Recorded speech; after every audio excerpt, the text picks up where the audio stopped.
anyone. Can you see me? I can't see anybody either. you tell me.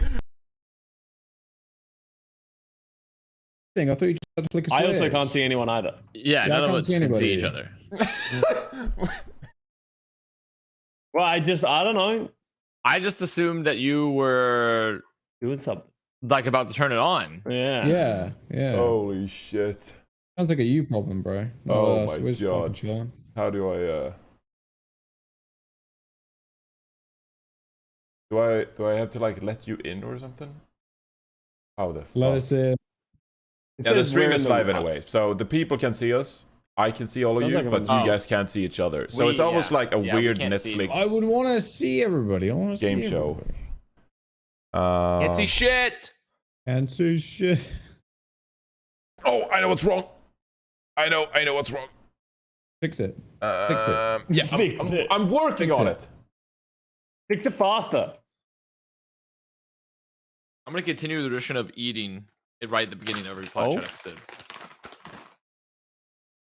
Does it work now? Nope.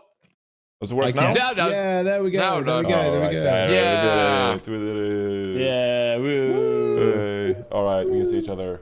Are we going to talk about the new Fortnite icon skin on this podcast? Yes, Like, how- absolutely.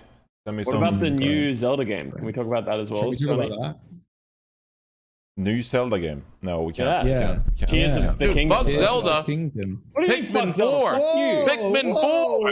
Pikmin. Pikmin. Oh yeah, Pikmin Fuck does look cares like it about goes hard. Pikmin, bro. Like Pikmin Pikmin goes is hard. No, is Pikmin like 4 a is for game men with for like class. 4-year-olds. No. also- Oh. Pokemon Stadium on the N64 thing, if you have the membership. Pretty sick. I might actually just have to buy a Switch so I can play all the Pikmin games. I haven't had the chance to play.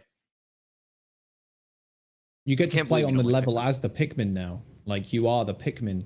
No, Switch. I haven't actually watched the trailer yet. I just saw they announced Pikmin 4 because I've only looks- played it Pikmin looks 1 and cool. 2, and I've been wanting to play Johnny, Pikmin Johnny, 3. So I'm like, boys. I just got to do. I just need to buy a Switch and just do a full playthrough of all the Pikmins on stream.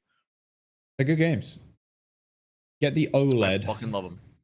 How delayed is my camera, chat? Is it bad? Because I don't really give a fuck. Looks good to me. So Yeah, it here's looks the fine. problem. It's fine with me. I have audio of you guys coming from somewhere, and I can't figure it out, and that's why there's a delay because my never mind. I don't know what I'm talking about. We're just gonna do the fucking show, and it'll be fine. Yeah.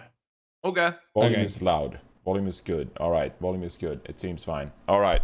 We're ready to jump into things, guys. Yeah. What are we talking about? I put that in the Discord. Yeah, I but didn't look. We're Yeah, talking about the right. Summer Showdown tournament and then some general Overwatch drama. okay. People But what if hate our we game. discuss Pikmin and which Yeah. We Pikmin could talk about class do you Pikmin. think is the best? Do you prefer Welcome water to Pikmin, episode the blue Pikmin? 143. I'm here reinforced with Jaws, Custa, and Avast. And Avast is here to talk about Pikmin.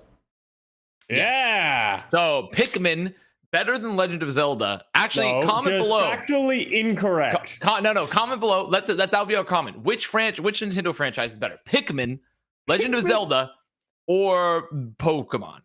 Okay. There we go. That's not Well, even a... okay, that's well, not now playing we're gonna just- What do you mean? Obviously. Now we're both gonna get blown out by Obviously, fucking it's Pokemon. Pokemon. That was a No, terrible. no, we're not. No, we're It's not. the There's plenty of Legend of Zelda number lovers. No, Pokemon is the #1 best, like highest grossing media franchise of all time. Wait, Okay, what? I Isn't don't that care. I Super mean, Mario that Bros? doesn't mean. I mean, the Fast Fuck and Furious made like Pikmin. 9 movies. That doesn't mean shit. I'm just saying that there could be avid Pikmin lovers, avid Legend of Zelda lovers, and avid Pokemon. Here's what I'm saying. I'm looking at chat right now, and there's one dude who's saying that Pikmin is good. Like, Okay, so you that guys. one guy is right. Everyone else is wrong. Give them VIP in the channel. That guy's right. You can give VIP? I'll give this guy VIP. Thank you. Pikmin. Oh! Thank you. Is it Wesley What the Range? fuck? No, I don't know. Sorry. Yeah, there we go. Isn't Super Mario Bros. The most successful video game franchise? Oh, Really? Pokemon. I would say Pokemon clears on that. Pokemon, Probably, highest right? media Pokemon. grossing franchise. Do you know what's #2? Hello Kitty. Highest Yeah, that's grossing video game franchises. It's not a video game franchise. It's just a $90 franchise. billion. Oh, Shit, Pokemon yeah. is enormous. 90 billion. Let's go. That's more Let's than what go. Activision Blizzard is worth, according to the sale. Yeah. By a little Mario. bit, you know? 30 billion. Wow. Pokemon Jeez. But no, you know what the better game crazy. is? All of those ones, Overwatch. You know. Yo, There you go, Johnny. There's the Is it in transition. here? Go. Is Overwatch even in here? Yeah. Yeah. Yeah. Overwatch is not in there. World of Warcraft is in here though. 10 billion. Oh, Yeah. that game's been going for 20 years. I mean, that is digital crack cocaine. I mean, I'll put Overwatch over Pokemon. That's fair. I don't like Pokemon. So How do you not You're- like you're- Pokemon? Do you just I hate just don't fun? like- I just He don't. I does. like I just don't like Pokemon that much. He They're just likes Pikmin. He just I likes like Pikmin. That's it. I like Pikmin. Did you play Pikmin on the original GameCube, and that's why you have an undying I love for played it? Pikmin on the original GameCube, Pikmin 1 and 2 on the GameCube, and I've been Yeah. meaning to buy a Switch for They the are longest good time. games, But to be now fair. that Pikmin 4 is releasing and I haven't played Pikmin 3, I have to get a Switch. Okay, It's so like- did you not have a Game Boy when you were a kid to play Pokemon? I had a Game Boy. I had And you- Game Boy, How tried did to play you not Pokemon, have never liked it. Pokemon? You never liked Pokemon. Didn't really like it. I played What a Silver, I played contrarian, Ruby. dude. I just Necro's about to didn't- come from nowhere and fucking fly kick you. Yeah, if I had told Rose this, we never Rose and I didn't have the conversation when we were at Toronto. I never actually brought up my dislike of Pokemon, but she would have. You wouldn't have would've made it back. dropped. Oh, your alive. dislike. It's not even like, oh, I don't really prefer Pokemon. I don't really like it. It's like you dislike Pokemon. I mean, honestly, it's mostly I say I dislike just to make people just for interactions. I really just don't care, Yeah. about Pokemon. But I do find it. I will say for the past it feels like for the past 10 years, it's been re-releasing the same shit. Everyone just keeps buying it. But it's that's just. But to be fair, like, what do you? If it's not broken, don't fix it, right? If it's working, Yeah. just keep doing the same thing. So that's fair Sure. enough. I'm gonna give them credit for that because better to release something good over and over again because people like it than trying to fix it and you make it fucking ass. Yeah, All right. and make $90 billion in the process. Yeah, it's pretty sick. And Pretty transitioning sick. from that, we're heading into our very first topic of the day, which is the Overwatch Battle Pass. Wow. All right, look, we're gonna get to the summer showdown and everything involved with the games and everything, but we got a couple of topics to just quickly cover. And first of all, it's the Battle Pass. I'm gonna be completely honest, guys. I was so fucking busy this past weekend with the commuting and working the 4 matches and everything. I have no idea what went on in the outside world or even like in the peripheral like gaming world. I have no fucking idea. But apparently people were really mad. There were some stuff that leaked out on the website or something that hinted that the new hero upon Overwatch 2 release is behind some kind of battle pass mechanic, and people instantly took that message, that subtle little accidental leak, and just made it the worst possible assumption you could possibly do, and proceeded to hate on the Overwatch franchise and just try to start some boycotting campaign. Basically, it sounds like people just have pitchforks, and I don't know what the fuck's going on. It doesn't seem that bad. I just want to quickly talk about this because I know for a fact that some of you guys just don't even want to like talk about this. So let's just quickly go through it, like what's going on and why is this stupid? I think people are unreasonably mad. We're Overwatch, right? People are finding any reason to be mad at Overwatch. So I think this is adding to the list. I think it is one of those things that people are just upset that there hasn't been any transparency or any updates about this. We're a few weeks out from the game, and this is like the first we've heard about this, that heroes will not be available on their release. So the TLDR of it is that there was a leak that came out on the website that said, when you get the battle pass, you will get the new hero Kariko or whatever her name is. So then people were like, whoa. You're telling me that this hero won't be available if we don't have the battle pass? And then that led to a massive meltdown that led to John Spector making the tweet that he did, that then people also decided to freak out about because it's essentially him just saying, yes, it will be in the battle pass, but it will be in the free avenue. So the way it seems like it's going to work, from my assumption, is that the new heroes that are going to be coming out, they'll be a part of the free battle pass. You will get the hero if you buy the battle pass. And there's been rumored that you'll get, or people have said that you'll get the hero at the end of that season just by default. Obviously, this is just assumption, along with everyone else who has said anything ever, because we don't actually have the information. So for me, I think people should just put the pitchforks down for now until we have full transparency of what's going to happen.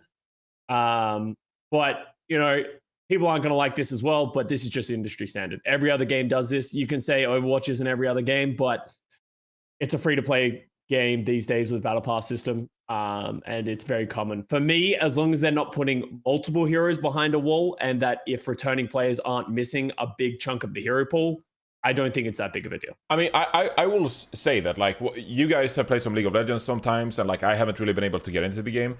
One of the most restrictive things that I find, like getting into League of Legends as an example, is just like I don't have access to like any of the heroes, and I have to play like the free rotation kind of heroes, or legends, right? I don't know what the fuck they're called. Champions? That's what they're called. Champions, Yeah, that's how much I know about it.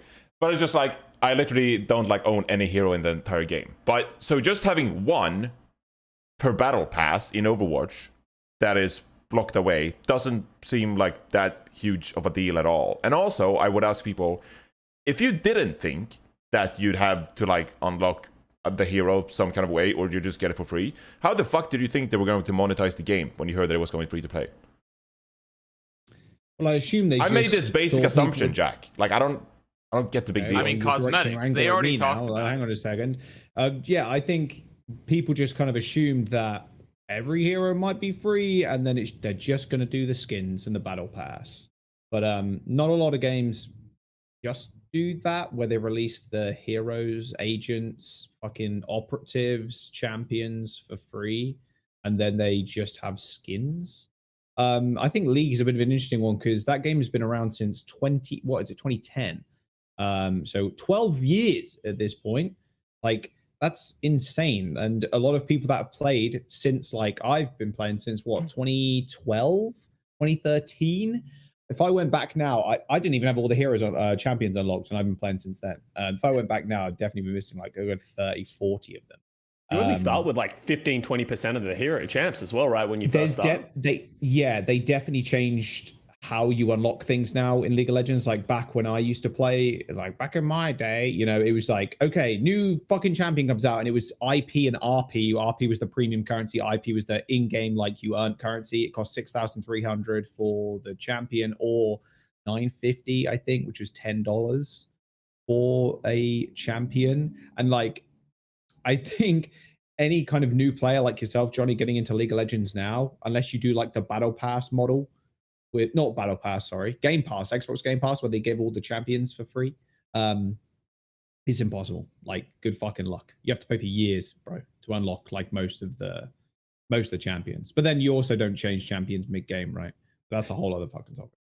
I think that's the thing people are upset about, is that they say Overwatch is fundamentally a different game because you can switch heroes in the middle of the round. I also think it's different to like a game like Valorant or Apex, because the gunplay remains the exact same regardless of the hero that you're playing. So it's not as big of a deal. I think there's absolute merit, and I think I can understand why people are upset.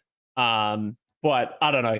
I just think the idea that this is like the breakpoint for them is like surprising to me. As I said, if you want to boycott Overwatch, go ahead. Like, go play Valorant and go see what they do with their game, because it's, if not more egregious than what Overwatch is planning to do at this point. So it's market standard. Like, this is how games are played. This is how games make money.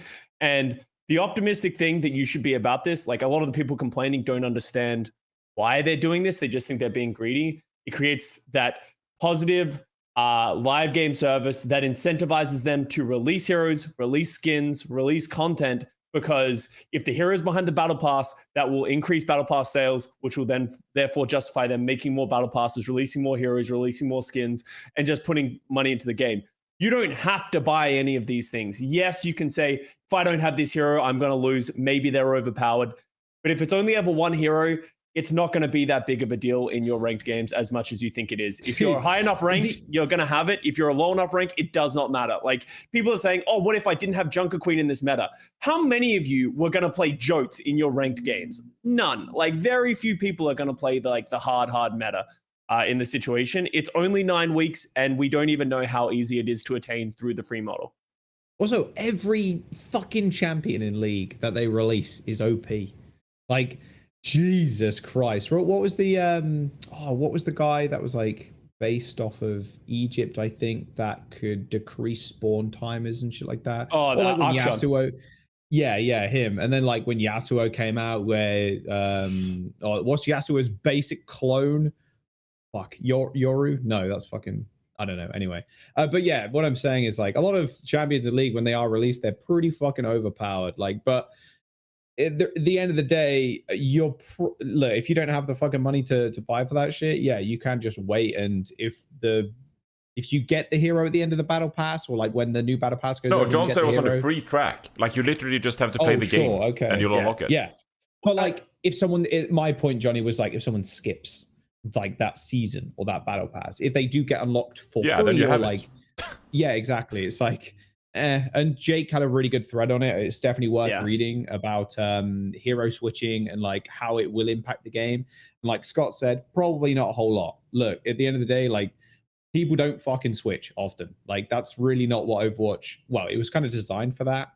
That's not really how players play. Like like at all. So I don't get the like okay, I understand where like the live switching argument comes from, but couldn't you just theoretically do this in other games too? We're just like, hey, I'm queuing ranked solo. I hope that one of my 4 teammates have the new overpowered champion in League of Legends, so we have it on our team. Otherwise, we're screwed. Isn't it the same? Yeah, in League it's a little bit different, I will say, as another kind of counterpoint to that, because you can ban heroes. You ban champions, and more often than not, when that seems like the sensible direction for us in Overwatch. Then I'm not sure if they do this. I'm not sure if they do this anymore, but they did restrict the new champion like a week or 2 weeks after release of it, and then it gets released in ranked. Can't remember, but if you've ever played League for a long enough period of time where you've seen multiple champions release, everybody in ranked bans the new champion because it's overpowered or like they don't know how to play against it. That's like a small counterpoint to that. But I think Rainbow Six Siege is kind of a good look at that too, because then you switch sides. Unlike Valorant, you end up switching to defender characters. So if you don't have maybe the OP one or like one that's really good or just new, then yeah, I guess technically you're going to be at a disadvantage, but that's a lot of that is like gunplay as well. So there's also Overwatch is just very unique in that aspect and the way that you can change heroes within the game. I want to add as well, like there's been a lot of misinformation, I feel like, going around because people get their sources for these kind of things from Wizbot. I don't know where people are getting this narrative from, but I heard this. People are saying that if you do not have all the heroes, you will not be able to play ranked. Which that sounds just false, just flat false. You saying that's essentially saying that you need to pay money to play ranked. If that is true, I will pick up my pitchfork with everyone else and be like, this is just fucking ridiculous. You can't hide a game mode and the primary competitive game mode behind a wall of you have to buy the battle pass or play, like, even if it's only you're going to play 25 competitive unrated games or quick play games, like that's unreasonable. Just let people play ranked. Like if that is true, I think I'd be very upset as well, but people are just saying that as fact. And I haven't seen any trustworthy source come out and say that. Unless there's just a John Spector tweet or a big game developer or blue post. I think there hasn't been much communication, which is another thing to be upset about. But I think a lot of people are just making these big assumptions or just reading unsourced information and then just running it with the fact. Wait, you think it's unreasonable to play 25 quick play games before ranked? For every single ranked game, for every single competitive season, yes. Oh, sure. For everything competitive. I'm not saying for launch, I think ranked probably won't be out directly on launch. Well, yeah, especially, I mean, based off the current Overwatch 1 model, don't they still have it to be like a certain level before you start? I'm reading YouTube chat. It's a 4chan leak. Guys, this is what you guys is like. Listen to what you're saying. It's a 4chan leak. Like, what do you like? How are you guys running with this information? Like, well, just wait for Spectre or somebody to tweet about it, bro. Like, we don't know shit, essentially. Yeah, we don't know exactly. shit. Which also, by the way, is so stupid. Yeah. Which also, well, I mean, that's a whole separate problem, though. Is also like, would you know Overwatch 2 is releasing anytime soon? That's another separate issue. Is like, no, that's a separate issue here. Is like, what exactly? Yeah. Now, great, I find myself. I work on the Overwatch League, and I find myself having to ask people like, when does Overwatch 2 release again? Like, what's the exact date? That's a separate issue here. But also, it depends on like what they're looking to do. I mean, because some people have been like, oh, well, Apex Legends released no marketing. Well, I was like, okay, well, also that was a brand new game. That was a game that also did not have like a malignant history attached to it, and people actively rooting for it to fail from its launch. So like, true. I think that's like very different situations. So I don't really know what's going on in that front either. But I think all this hero shit just stems from the fact that we're looking at this from the current model. And we're no longer in that model anymore. Like, it's just like, everyone's like, well, it's Overwatch 1. It's like, well, no, like, because also what happens, you brought up example, Johnny, it's like, yeah, League is so hard to get into, right? Because there's so many champions. Okay, well, isn't that just going to be Overwatch 2 in 3 years? What if there's just like 80 heroes? would Overwatch 2 be hard to get into? Like the point being, that was not really my point though. That was that like there were no. But I'm saying the point being, like, I'm just saying that like eventually every game is gonna get to that point where like if there's a ton of releases and a ton of heroes, every point gets to there. But like the more salient point of that I was gonna say was that like we don't know how many heroes are gonna be released all the time, because the main issue I have with this hero gating is more so like what's being gated, how much is being gated, and how many heroes are we going to have that do similar roles. Like if it launches upon release and we're like, oh, Lucio is gated. Well, it's like, well, that's turbo fucked because Lucio is the only one that does like what Lucio does, right? While like if you're telling me the new hero is gated and she does something that's like, yeah, unique, but like it's not something so unique that like no one else can do it, because that's the main thing with League versus like, yeah, sure, League releases a new champ that's busted, but there's tons of other champs that can still perform similar roles, just maybe not their kits not as good, right? While there are current heroes in Overwatch that only do that. There's only one hero that has Matrix. There's only one hero that has like a sound barrier, right?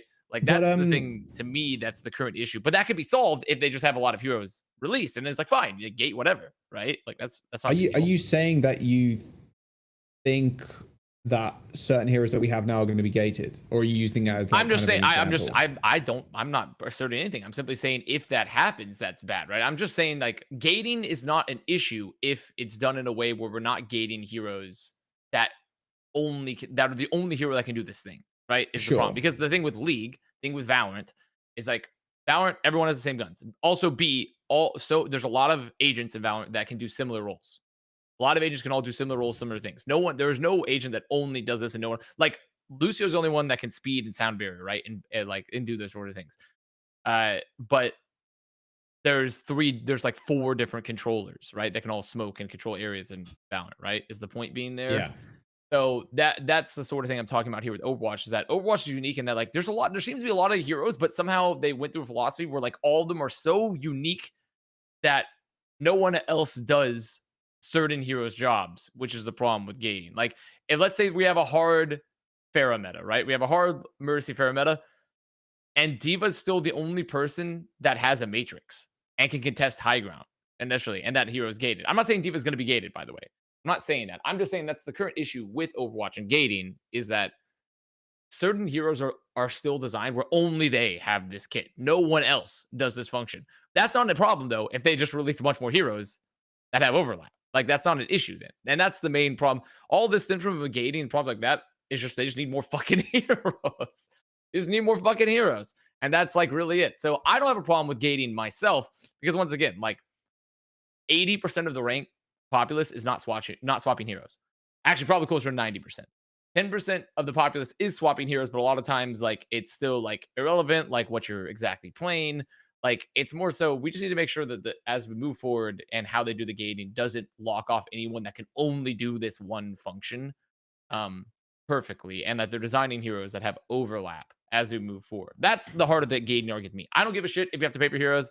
I don't give a shit if they get gated. I just care that they do it in a way that makes sense. Exactly. That's really it. Yeah. I don't know how all that shit's going to go down, so... Yeah, I mean, I hope we get to that point someday, because I'm like, you know, what would it take to create more unique heroes at some point? Like, they'd have to fucking break the game. Because we got a pretty vast variety of heroes at this point already. Wrapping a conclusion to this topic, though, I think the biggest takeaway is just, like, there's a lot of misinformation, rumors going on, and, like, we're just better off, like, waiting for the actual details. And, you know, we'll here on Plat Chat, we'll discuss at length what the battle pass actually looks like, the levels required to unlock heroes if you're going to play, and all that shit. Like, we'll actually discuss that when the official information is released and we know more, and it's not some speculation from fucking 4chan, which it seems to be. So that sounds about right to me. All right. And if we can't get outraged. I want to be outraged right now. I want to be pissed. Outraged. I want to be fucking livid. I want to shout at my friends. And I want to be a justicer of society. Exactly. I want to shout at people that have nothing to do with the fucking game and call them cunts. But, dude, we have to say that I have to tell this story too. Toronto is like, so Uber, he announced his second child. You know, he's having a second kid. Leaks. And they're at dinner. Oh, yeah. And And we're like, oh, like, congrats, Mitch. And like John Spector comments on Mitch's post. He's like, oh, congrats, Mitch. Like, so happy for you. No. And someone right underneath that post was like, John Spector, don't leave your fucking house. This battle pass, I'm going to kill you. What? And like, over like John Spector, Fuck. just congratulated Uber over having a second child. People are like, I will kill you over the battle pass in People Overwatch are 2. I mentally will ill, man. murder you. What And the so like, fuck? it's just People. He is wild shit. The thing that is crazy to me is these people are just you are just a guy that plays Overwatch and wants to play Overwatch. Like, people get angry at me, and I assume some of you guys, for being like optimistic or hopeful about Overwatch 2. This is literally what we do for our livelihood. It is our job to enjoy, be hopeful, and all that kind of stuff. Like, we care more about this game than you do. Like, what are you getting so mad at, like, these people? John Spector, it is his full job to make sure this works. Why do you care so much to give hatred and just like death Why threats would he to all want this these people? shit to fail? And also, They're making it to succeed, to make money. it's How also am I fucking going the to same afford this thing- room, bro? How am I going to afford this room in these fucking fish tanks if I don't have a fucking job? Yeah, I give a Back to shit. Well, to Overwatch be UK. fair, I do think I mean, it's a little, it's obviously a little, people have complaints about their products they consume and they want them to be done in a way that's fun. And like, just because you're financially invested in it doesn't mean that we should be about like, I mean, there's the argument of like, you know, where people earn money from this game. So like, we'd obviously be more biased to present it in a positive light versus being realistic, right? I'm not saying anyone's doing that here. I'm just saying I'm doing that's that. the counter. But I mean, in which case, I mean, personally, Scott, I don't feel like, obviously I understand why you have to be in a position. Like, I don't work for anyone in any official capacity where I have to like, I don't want to present the game in a positive or negative light. I'm presenting the game how it appears to me, you know? And that's just like how it is for me, at least. But I understand that for everyone else. And but that you also, I don't think you should be surprised if people are going to get angry at you if you try to put a positive spin on things. It's not positive. My frustration is that, as I said, obviously I'm going to be biased towards it because like I want the game to be good and I'm hopeful about it. But the frustration that I have is that people just get so unreasonably mad about these kind of things without any form of context or understanding of what they're being mad about. And 100%. then they go to another level and hit an extreme as if this is like life and death choices behind them. Like, if you here's my thing, if you really fucking hate Overwatch and the direction that Blizzard is going with this game, just don't play it. Like, you don't have to play it. You haven't spent money on this game. And I think there is just too much like hatred on the internet these days. And I like, this goes back into the Kilo situation that's happening right now, is like, if this is such a big thing that you need to like threaten someone or their life or anything like that, or even just send hate towards that player, like, or person, just, you need to take a step back because it's just so unrealistic and unreasonable what you're doing. Yeah, I agree with that. I think people are allowed to have criticisms. I think you can't veer into like the crazy lunatic world of threatening people. That's absolutely or fair. Also, why does everyone want to like hate consume the media and like then comment and tell people like how stupid they are versus just like, oh, this is dumb. Okay, I'm gonna move on with my day. Yeah. Like, 100%. But also that's like a more fundamental issue with humanity. And then we have to get into like, you know, the scripture and theological discussions and such. So like, that's all those things. But I do agree with that. Yeah, I mean, I'm pretty fuck. What's the word I'm looking for? I'm pretty down on Swedish? Yeah, I'm pretty Swedish. That is actually factually correct. Yes, genetically, biologically, I am in fact Swedish. I don't know. Since I was when growing up, I was a huge fan of Total Biscuit and his videos. He was like the one YouTuber I watched like all the time, and he used to make like these videos, and he was, you know, very much ingrained in the debate of like, you know, what is good behavior from like video game developers and what is bad behavior, what is like ripping the consumer off. You know, one of his big things were like, you should never like pre-order a game because you're like giving money to the developers before you even know like what you're getting, like stuff like that. So I always thought that like Total Biscuit was someone who I respected a lot, you know. Obviously very unfortunate he passed away some years ago, but since then it feels like there's been a bit of a void of like some actual like rational kind of quote unquote game journalist that actually like looks at this in a very, you know, moderate kind of way and reflects on it. Whereas, like as you guys mentioned, like right now, there are definitely certain Twitter accounts that are very popular that people treat as like factual and objective, whereas they're actually just tweeting one kind of bias because they get more engagement that way, and they feel some kind of more self-fulfillment from the way they're tweeting, and they feel some kind of like they're doing something good to society when they're actually like tweeting with a bias. So, you know, and then so yeah, I mean, overall I think it's pretty disappointing. Pretty disappointing. We'll have to see when the official information comes out and see what's going on with that. And also to key back to your point just quickly, 10 seconds, where you commented that like because we work for the league and like we have bias and stuff like that. I think that's sometimes used as an excuse for fans when they disagree with us. So like, oh, they're paid. Surely they must just be, you know, spouting this because they get paid, and they don't actually take our opinion as like our actual opinion. They think it's like a paid opinion. So, you know, it's just you know, I think that me and Custa, we have like differing opinions on like the future of the Overwatch esports space and what should be going on. But, you know, just because I still feel strongly about the Overwatch League going into like the next year. You know, if Overwatch 2 is good, people are like, oh, well, you get paid, Johnny, so your opinion is false, and you know, I'm not going to take it at face value. So that's pretty frustrating sometimes, and that goes for the battle pass and everything positive in the Overwatch space as well. I cannot speak positively about Overwatch because it's a paid opinion according to some people. No, I agree. That's really dumb. I agree with that. That was my point. Yeah. Another situation that happened this past week that I was not too ingrained with, but it's very fortunate, and I think we should just mention it quickly here on the Plat Chat podcast. Obviously, I was very much focused on the Summer Showdown and like all the games and all that stuff, and not a lot of time for other stuff. But the other thing that blew up was the Molly went out and commented on stream and social media. I don't know exactly where he made these comments, but basically he said that he underwent a lot of emotional abuse when he was on the Guangzhou Charge. And that also is a similar situation to we've heard from former Guangzhou Charge players in the past, where they've left the team and said that they had a pretty bad experience on that team. It's a pretty heinous situation if you actually go back and look. Molly initially didn't want to actually comment on who within the team was making these comments and was abusing him like emotionally. He said that it was like everyday stuff, you know, to push him down and make him feel bad.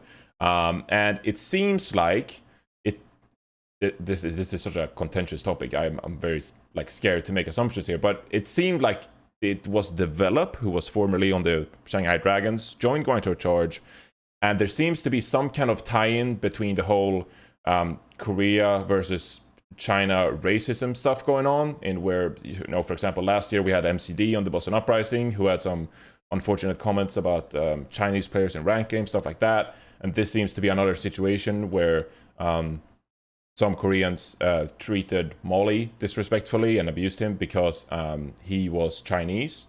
And it's obviously a very heinous, awful situation. I feel for Molly. He commented elsewhere that it even went to the point where he had suicidal thoughts and thinking about taking his own life because he felt so bad about it. Very awful, very grim, awful stuff. And I hope this doesn't go on anywhere else in the league, because it's, you know, so far from, it's totally unacceptable and very frustrating. I hope that the Guangzhou Charge management comes out and comments on the situation, actually makes steps to look into this and make sure that, you know, some of these players actually get like some kind of training, or you know, actually like be made aware that, like, how awful this is, to prevent this from happening in the future. Yeah, it's just very awful in general. I just wanted to quickly mention it here on the podcast. I don't know if you guys have any additional thoughts, but it deserves to be mentioned because it's very severe, and I want to bring this to light. So anyway. Yeah, it's pretty bad. Go ahead. I think you go first, Scott. My take is like I saw it and read a bunch of stuff. The hard part that I had, like, because I was following it very initially, was there's just a lot of like stream translations, a lot of things that it was hard to really get a full picture of it. But as you said, a lot more information has come out over the last little bit. No one should be getting harassed, as you said, especially when it comes racially motivated. And, you know, obviously the players need to do better, but I think the teams, the Overwatch League teams and management need to do a better job of catching these things as well, right? You are supposed to be the person. We have a lot of very young kids here in this league who don't have a lot of experience, and it's very easy. Like, as an organization and as a team, you need to be monitoring these things and recognizing when these things are happening, because it's shit should never get to the point that a player feels like the only option that they have is an all. And I hope that Molly does better and he's in a better place now, and that he can get the help so that he feels like he can get back in the server, because he's a fucking great player, and I would love to see him play more.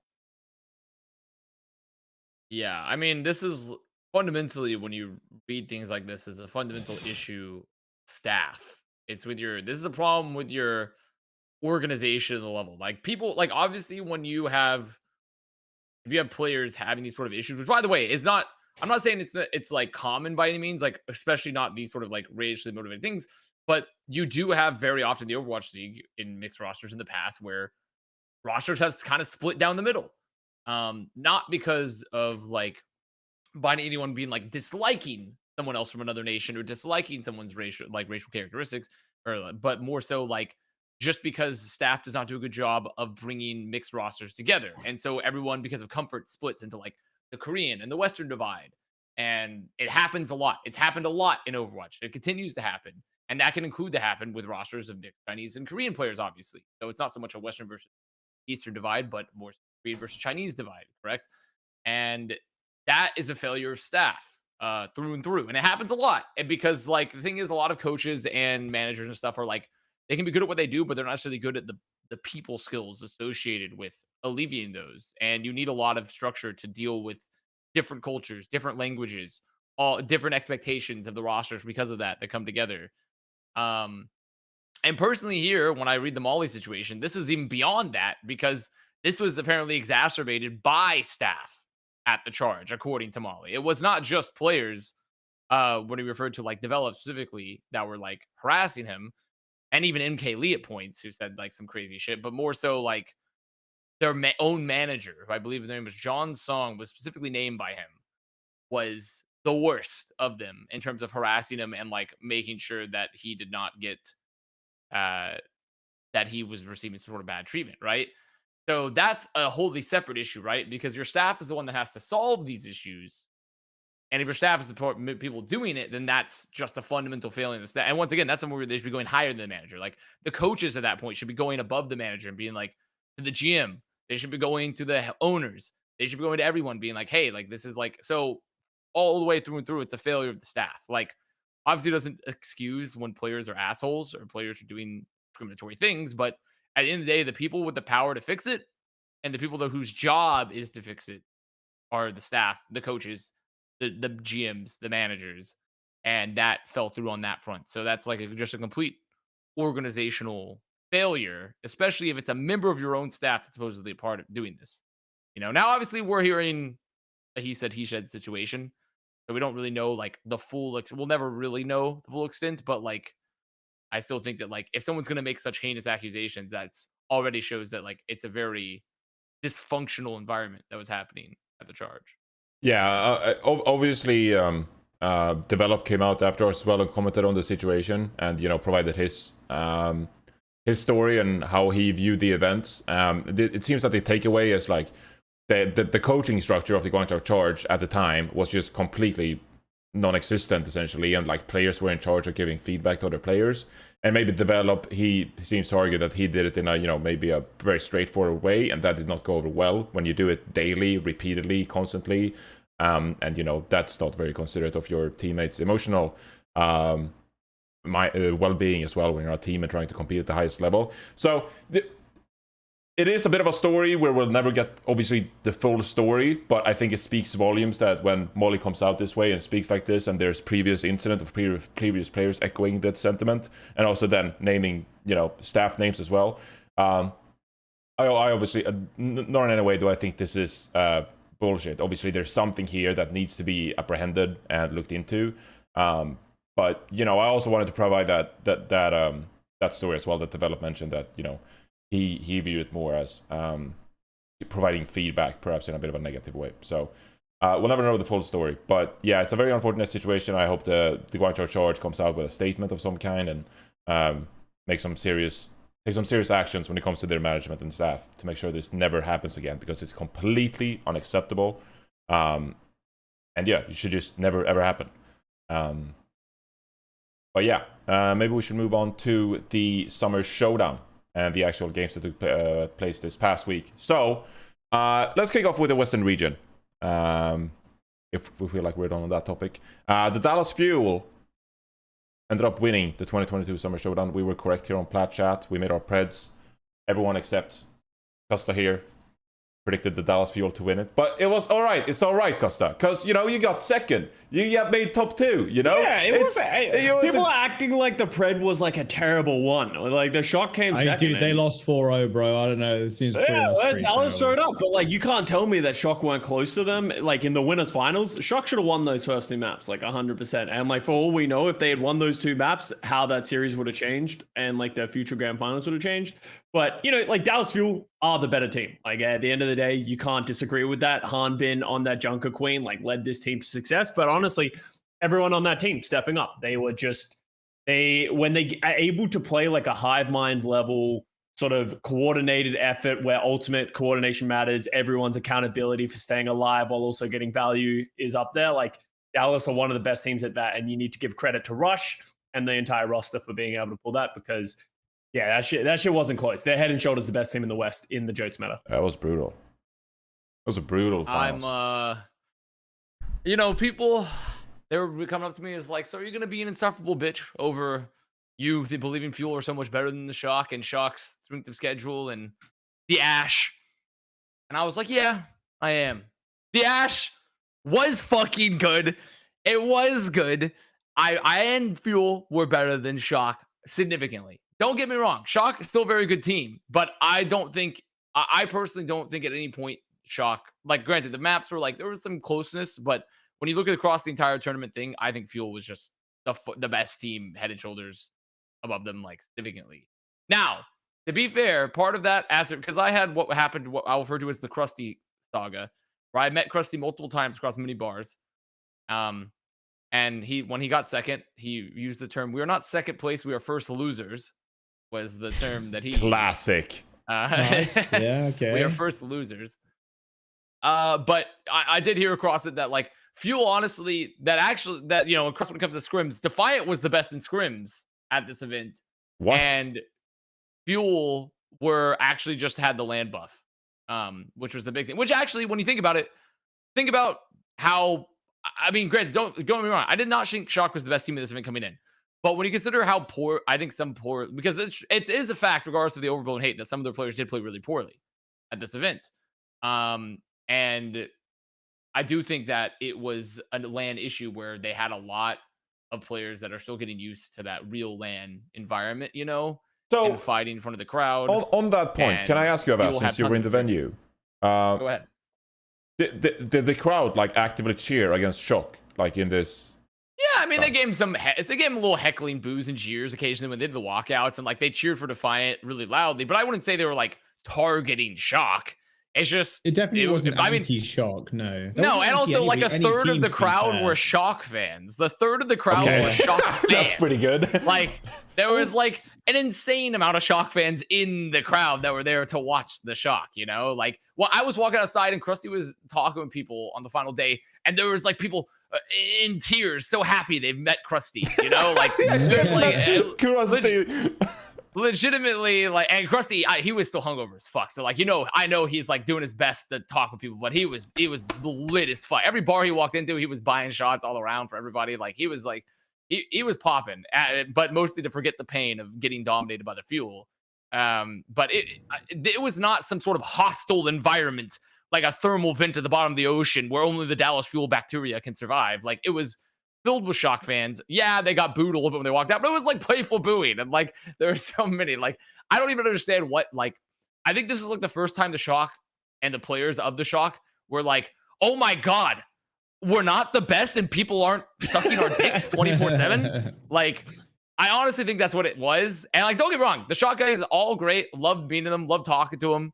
But like, I don't even know what their fucking panties are in a bunch for with that regards to that. They in their match after the Toronto Defiant, was it Proper who went on and said like, oh, it was easy for us. We just gave Toronto a map because we felt bad for them. Of course, when you walk out in the grand finals after saying that, there's gonna be some Defiant fans who are gonna boo you because like, and it's not hostile, right? Like it's just bants, you know, and it's just like competition. Like Yeah, I don't really know think what there's like two separate issues. Just quickly on this topic, because people have been talking about it all the time. Just like, oh, the Kilo, the hate that Kilo is getting, and then the Toronto fans. I think it's two completely separate like cliques. There was the Toronto Defiant crowd, or not the Defiant crowd, the Toronto crowd that probably did some booing and stuff, and that's fucking sports. All right, get used to it. All right, if we're getting more LAN events, get accustomed to an atmosphere that is not very predictable and not always supportive. But then there's the other separate, where it's like, hey, the San Francisco Shock players are receiving hate, and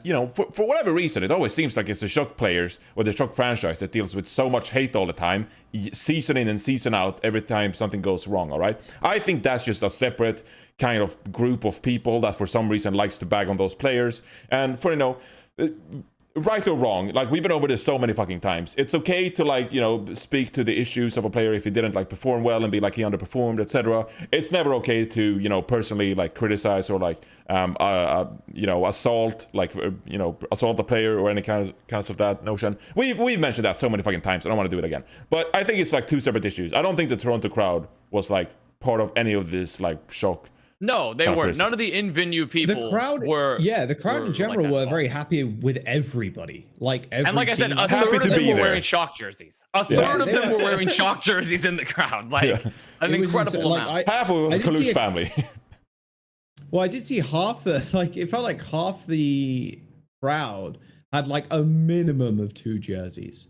There'd be one team playing one day. It'd be okay, special. So one of Toronto, a fucking Toronto fan has a Toronto jersey, but they also I saw one with an Outlaws jersey too. And so when Outlaws was playing, they were adorning the Outlaws jersey. The Canadian fans were fucking sick, and they were just happy, honestly, that a LAN event was happening in Canada. And it being a Toronto homestand, and there was a lot of Toronto fans there. It was just it's kind of a big bonus.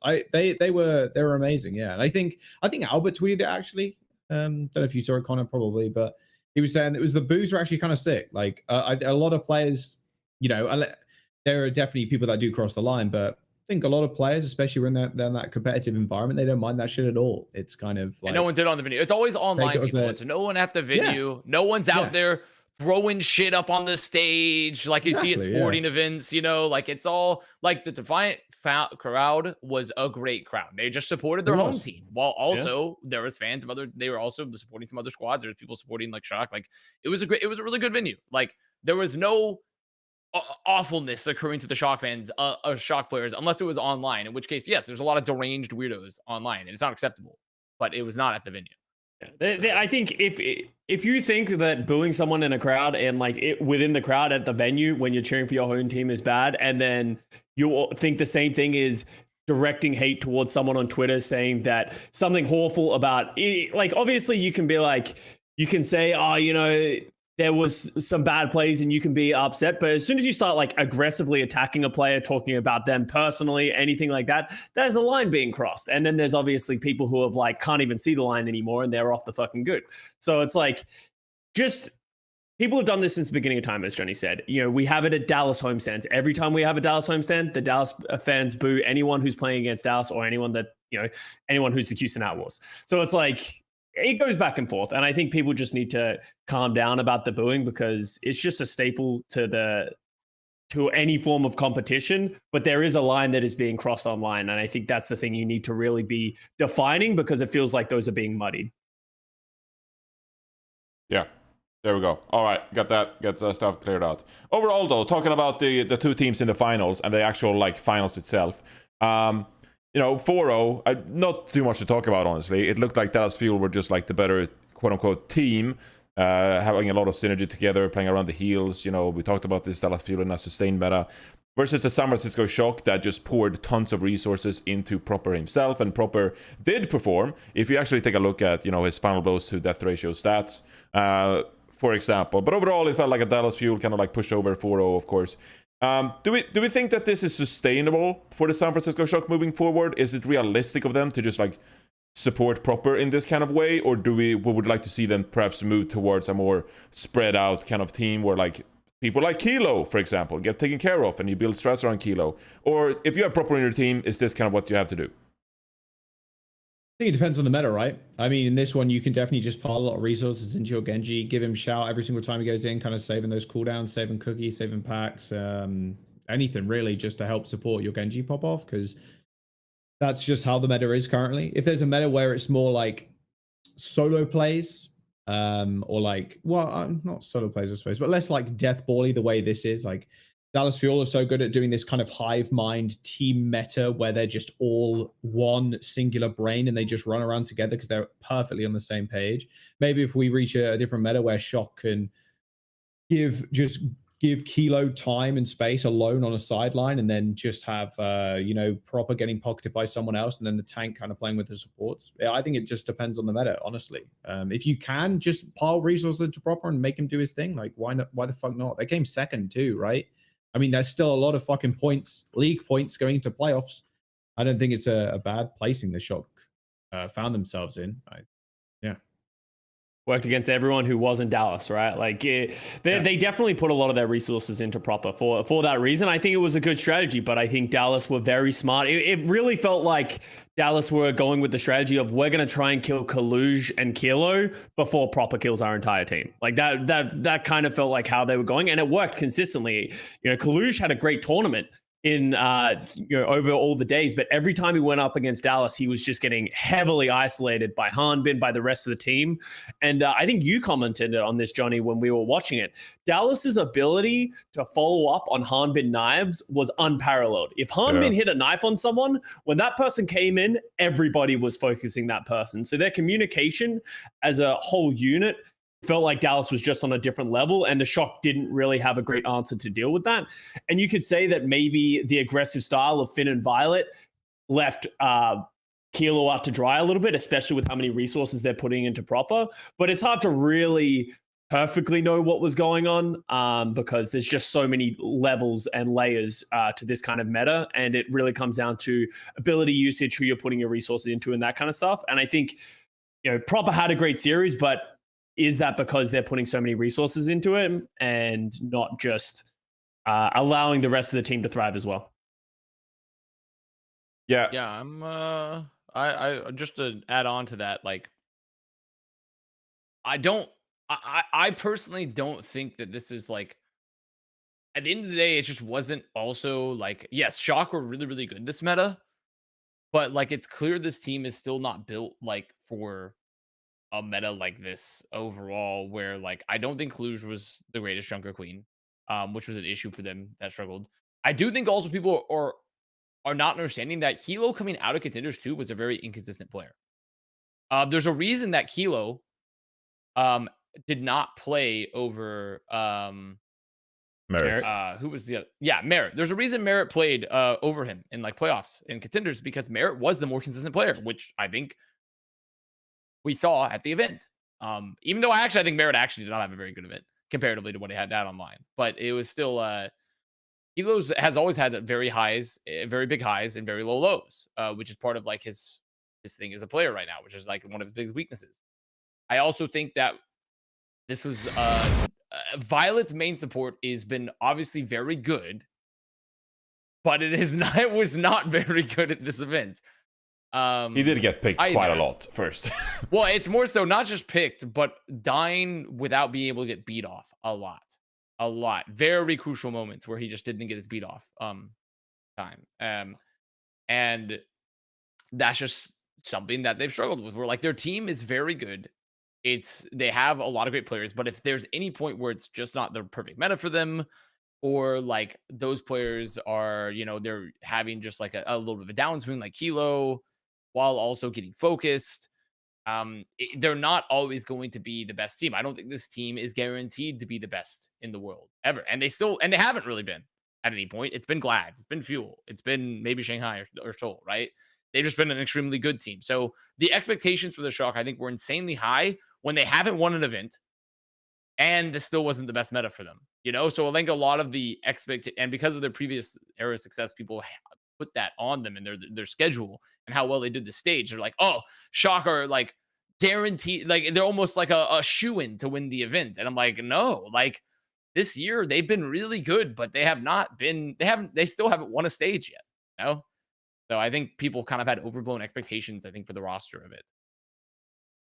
Yeah, I think the same applies to a lot of teams around the league. That like, I like the point you were saying that like this team was not really suited for this meta, and like second place, you know, actually look at it, it's actually a really good placing for the Shock in this meta, all things considered.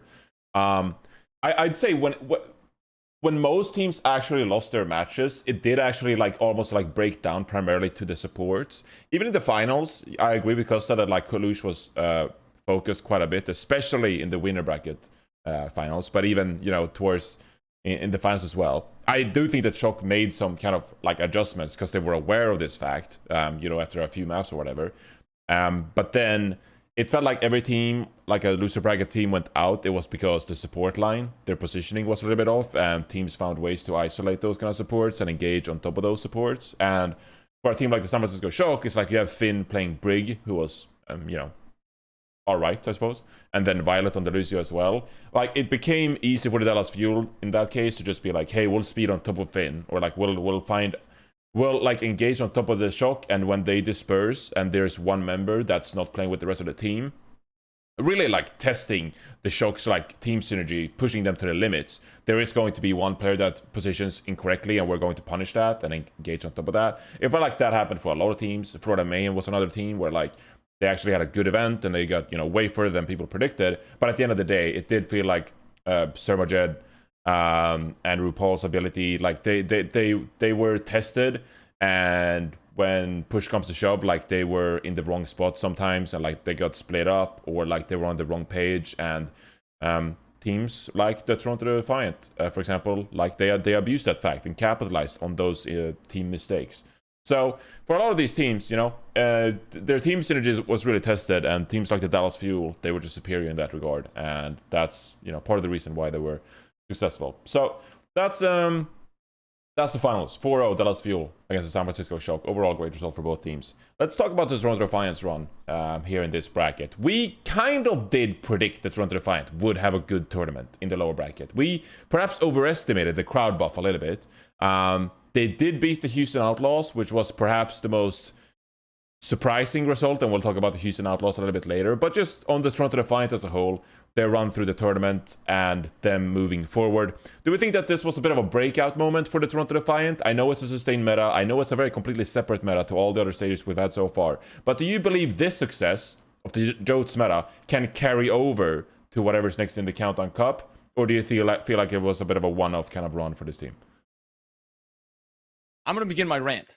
The rant. I'm going to begin it. First of all, I'm ready. Here's my rant. I always rated the Defiant, had them very high up in the preseason. Hisu is my god. I told you Hisu's good. Everyone's like, oh, he fucked this entire time. The Adamantium backline, Twilight, amazing flex support, fucked at this event. Now, I will say, although had kind of a really great performance comparatively here than what he's been having online. He's not that he's been necessarily bad, but like he had an amazing event on Genji here. So I do think that Defiant, for me, this roster always had it in them. This roster always had it in them. They always had it in them. God, Ash is good, huh? But also top that, like, I do think that this was finally, this roster really needed to live up to the success and the value it has. When you have Trong, like, we've been jokingly calling him, we're unsure of the full numbers, but we've been jokingly calling him the entire event. We call him the $500,000 man the entire time, but we don't actually know his real like salary numbers, right? But like he's I think Defiant, this level of talent is not surprising for them. It's just how well it came together. And it was really surprising to me here as well that well, not that surprising, because I think they were really good all stage. They were pretty good all stage as well. That they were the best team in scrims consistently, according to a lot of different squads. Like better than Dallas Fuel. Apparently. Yeah, apparently, like, Defiant I question that, were, like, amazing. I trust your sources. I heard this. I'm pretty sure it was, like, if I remember properly, people that said that they were the best teams in scrims, I heard it from Outlaws, I heard it from Shock, and I heard it from Fuel. What time was this? At the event? This is at the event. Like, holy shit, because that's massive praise. Were pounded. They were, like, doing really, really good. Now, I might be misremembering, but I'm pretty sure that I definitely heard it from Krusty and Kasores. I don't know about, like, I can't remember exactly if it was like, I think it was like Tasmo and then like maybe like Bishu / Jake or Junkbuck / Jake for Outlaws. But it was They did it, or no, it was or Dante. But I like didn't either ask way, you to the reveal point your being, sources, but there we go. well, that's what I mean. But I mean, we're at the event. So it's not proprietary information that Defiant did well in scrims. Like what? They're gonna copy the IP. What are they gonna do? Like it's just they just did well in scrims. All right. Like it doesn't matter. Yeah. I was just talking to them at the event. You know, like people act like I don't even understand why people treat that with so much secrecy. Like, hey, this team did well in scrims, and I talked to the coach, and they thought they were doing well. Who the fuck cares? Like, I'm just letting you guys know. Like, it's just that's what they said. But I mean, they had a good event. They had a lot of talent as roster. It's clear they did have a bit of a land buff comparatively because they were good online, but this was like a standout performance. And I personally thought, like, yes, their coordination was really, really good here. I thought they did a great job with their tempo, their DPS. Hisu and Aldo were playing amazingly off each other. But most importantly, I think here, they all just fucking popped off. I think they had like amazing, incredible individual performances at this event. Like they just were hitting every shot. Chong and Twilight were like, I think Twilight had like a ridiculous amount of limbs, like chasing down frags. He was on the leading sometimes in a limbs during games. Like Twilight was like, and his it was whip shot accuracy crazy. was also like through the fucking roof. Like it was ridiculous how many whip shots he was hitting, whether that was like kills or like just negating shit. Yeah, Although like their that backline blade, pounded, bro. actually pounded. Like they really led the charge a lot of the times with the frags, I think, and like turning fights around. So it was a really, really good individual performance for Defiant here, on top of just having very solid team play, I think. I think this will be able to continue though. If they go into a meta where Hisu can just still play the Ashe or like hit different hit scan, like yeah, definitely. I think they're gonna do even better. Maybe they come in with some renewed confidence, or not renewed, I suppose. Even more confidence in the next qualifiers or going towards play-ins. Yeah, I mean, thought Toronto were going to do pretty well. Did I think they were going to get where they did? Don't know. I'd have to review where I thought they were going to end up, but it felt like, especially in front of a home crowd, like I remember Danny saying something like, "Oh, they feel comfortable and they feel confident too. Like comfortable on a stage in front of everybody that's cheering for them." It was definitely a lot of land buffage right there. Like that's completely undeniable. If it was an online scenario, would this have worked out differently? I don't think so. I think they're just a very, very fucking strong team. If they keep this shit up, top 3, like easy.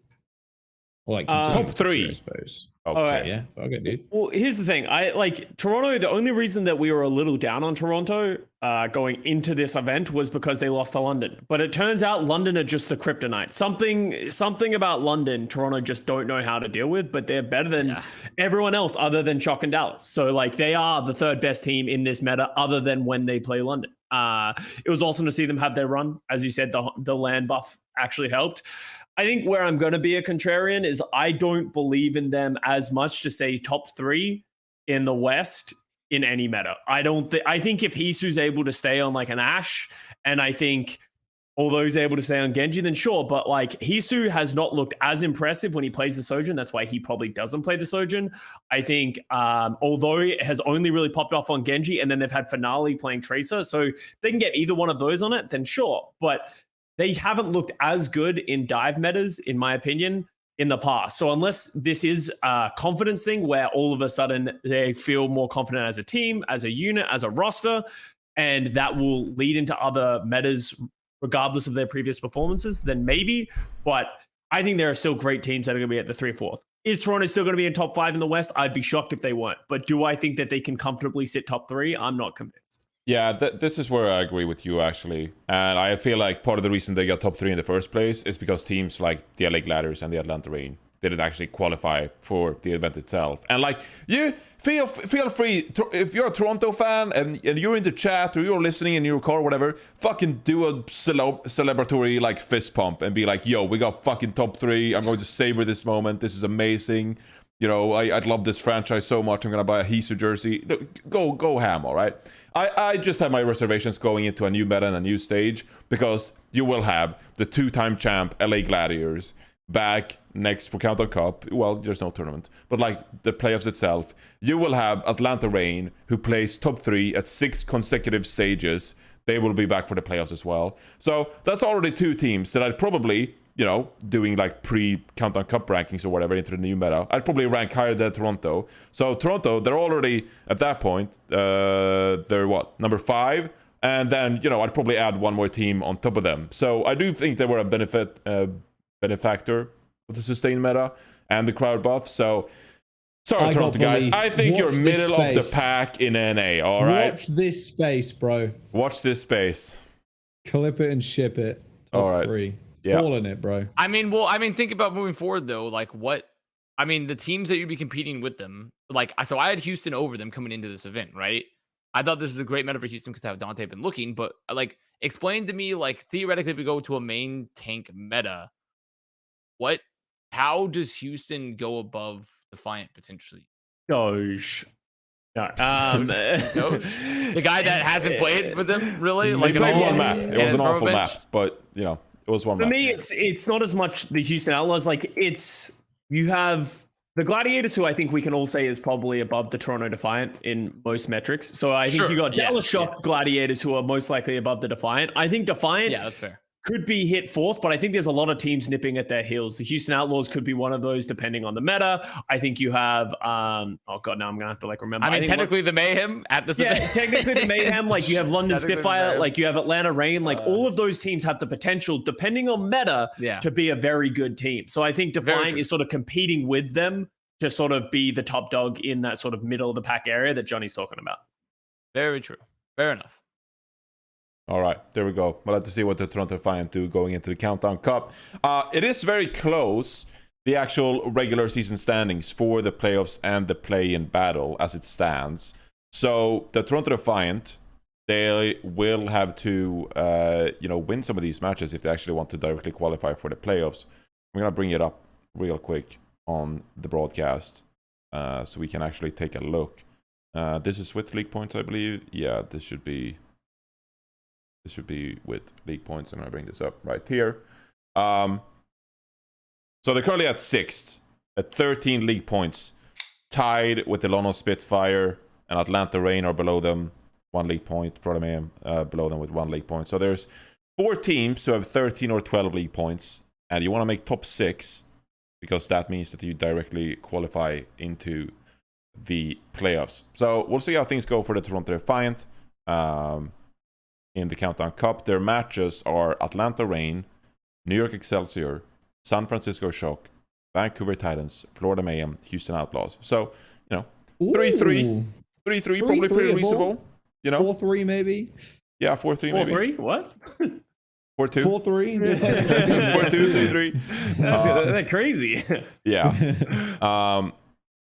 Atlanta Reign are playing the Shock and the Fuel. So that's probably 2 losses, and then you have they're playing an internal matchup as well. So Atlanta Reign, I guess the Toronto Defiant, to kick off the Countdown Cup is actually going to be massive when it comes to qualifying for one of those playoff spots. So we'll have to see how that goes. You can set a lot of expectations after that series pans out, because obviously we don't know the meta, we don't even know the fucking patch notes, right? So like, depending on how the patch ends up turning out, that could be actually a big turning point for the Atlanta Reign as a team. Like, I guess it depends what tank it goes towards. But yeah. I mean, if I'm an Atlanta Reign fan, I'm not comfortable. Sure. I mean, I don't know. You can make an argument that like Atlanta could come out of this like reset, because like you can't doubt the talent, and now that they actually have time to give speedily into the roster, like unless the meta I think is really bad for like Hawk. Like, let's say we end up in like a Winston meta or a Wrecking Ball meta, I think Atlanta should be somewhat fine. Yeah, I feel like Winston meta. I mean, Reinhardt meta maybe? Reinhardt meta? You get Gator, I suppose. You have Gator. Like, I think they have Gator if they want. I just don't think they want to do that after what Brad said earlier in the season of like, they believe having one consistent tank is better than moving around. But I'm sure if we end up in a hard Winston meta or like a hard Wrecking Ball meta, Gator will play. Yeah, and interesting as well. I mean, this Countdown Cup is going to be absolutely phenomenal. And the play-in as well, because you have so many of these teams that are like in the play-in contention, like the Washington Justice, What if it's not a good meta for Kalios? They're kind of fucked. You have Boston Uprising. Are they just gonna play Punk now all the time with this Western roster of theirs? And then you have the Lone Spitfire, who is just like a big question mark most of the time when it comes to the meta and what they'll play. So I'm very much looking forward to see the conclusion of the Countdown Cup and see how Toronto Defiant does. But they're right on the cusp. Right now, they're in the final playoff spot at number 6. So, pretty good position to start from for the Toronto Defiant. Moving on, another team that surprised us during this Toronto Defiant Summer Showdown, the Florida Mayhem. This is when Avast can cash in all of his Florida Mayhem stonks. Maybe not be, I don't know if you actually bought any, but you probably have some in your 401k. To be fair, they were not this high for me. So. Okay. You get some passive stock income from your relationship tangentially with the Florida Mayhem and the Misfits organization, I suppose. So I don't know when those stocks unlock, when you're able to sell them, but a pretty good passive income anyway as it stands to your net worth. Florida Mayhem, of course, great run. Who did it? The reverse swept it on a Spitfire, and they beat the Vancouver Titans. Am I correct in that? Yes. Yeah, that is correct. So Florida Mayhem, huh? Who'd have thought? Who'd have thought they'd be here? Incredible shit. Also, they did it they reverse swept. They reverse swept London. I can't believe they fucking did it again. I can't remember which day. Let me remember. Which day did they do? Let me remember which one was which. So they beat the Titans with Majed playing online as well. Technically, yeah. He was not there at the venue because of visa situation, and I thought that was only for the shock match. Was it for the shock match? I think it was only for the shock match. Yeah, the first one. That's right. Yeah. Was it the first day? Yeah. Is that what it was? Which was the match they lost to the Shock in the upper bracket. Yeah. Oh, okay. Yeah. You're right.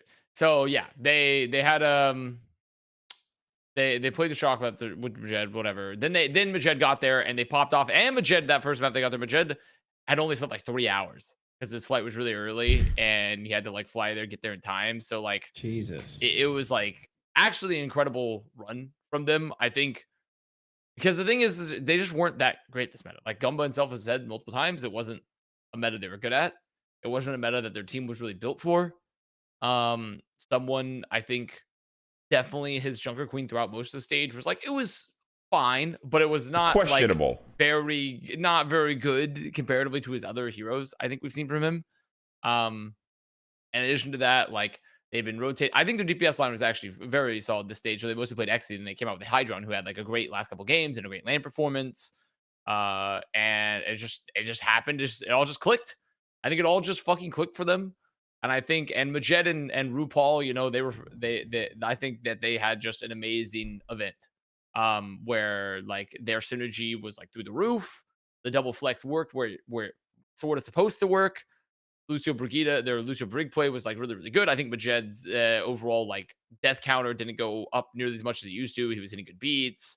They were peeling fantastically for each other. I think for a rookie backline, they had a great event overall. I mean, a mostly just rookie team. They, besides XC/Checkmate, they had a really good event. So I think this is everything just cooking once again. I don't think they made any struggle. Talking to the coaches and stuff. And Albert, everyone's just like, yeah, just, kind of miraculous. It got to just all work together, which sometimes it does. It really is that simple. It's like a lot of people think that esports is like the people, and we've talked about this before on the show, like it just, the strats, they were in the lab cooking. It's like, no, they just fucking worked. It just worked like when they got on the stage. Then the other teams just didn't win. They didn't have a great time. Like, They realistically just had a really good event. They figured out their shit. They had good individual performances. It was not some sort of like huge, ridiculous strat play. It's just they showed up and had a good event. And it was kind of just that simple. This felt like one of those situations that we haven't had very often online where it's like you just get to LAN and as a Avast, something just works. And then when you're in LAN and you're surrounded by each other as players, you can feed off each other very well. And like all it takes is, this one good win against, they had that good 3-0 versus Vancouver Titans and then London Spitfire. Somehow they rally together. Like you just have these moments of like clarity of like how you should be playing the game. Players start having great individual performances. Like as Avast said, it didn't feel like they cracked the code and they all of a sudden were good. It just felt like the players were all playing well. Hydron had a great tournament. He obviously wasn't playing at the beginning of the stage, but popping off. Checkmate, your boy Johnny was doing well, and you know the Sir Majed realized maybe I don't need to int in every fight, and I can just play back every now and then, and it'll help the team, and it worked like a charm. So big props to the team. Crazy result. No one expected. What was that? Top 4? Top 4. They got 4. Top 4. Actually incredible. Actually incredible. I have to give a lot of respect to RuPaul too. I think RuPaul come in very, no one really he wasn't on the radar at all, coming out of like essentially collegiate. And actually, I think not just his Ana, but his Brigido was fantastic this event. I thought RuPaul had a really, really good showing here too. So really, really impressed. I mean, him and Majed, they call themselves the Brown Backline. The what? And the Brown Backline. That's what they call each other. Is whether they're playing, and I think it worked because he's Bangladeshi and RuPaul's Saudi Arabian, obviously, or Majed Saudi Arabian. So they call him. And honestly, the BB, they popped the fuck off. They popped off at this event.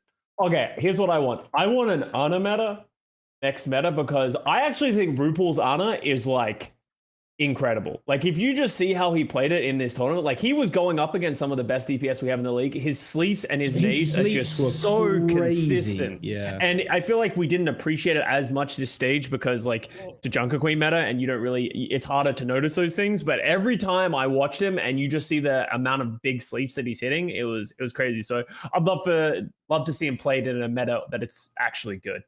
Also, mad fucking props to Mayhem too, not just like hard forcing the meta where they know they can't win against a lot of the teams that are very good at Lucio and the Brig.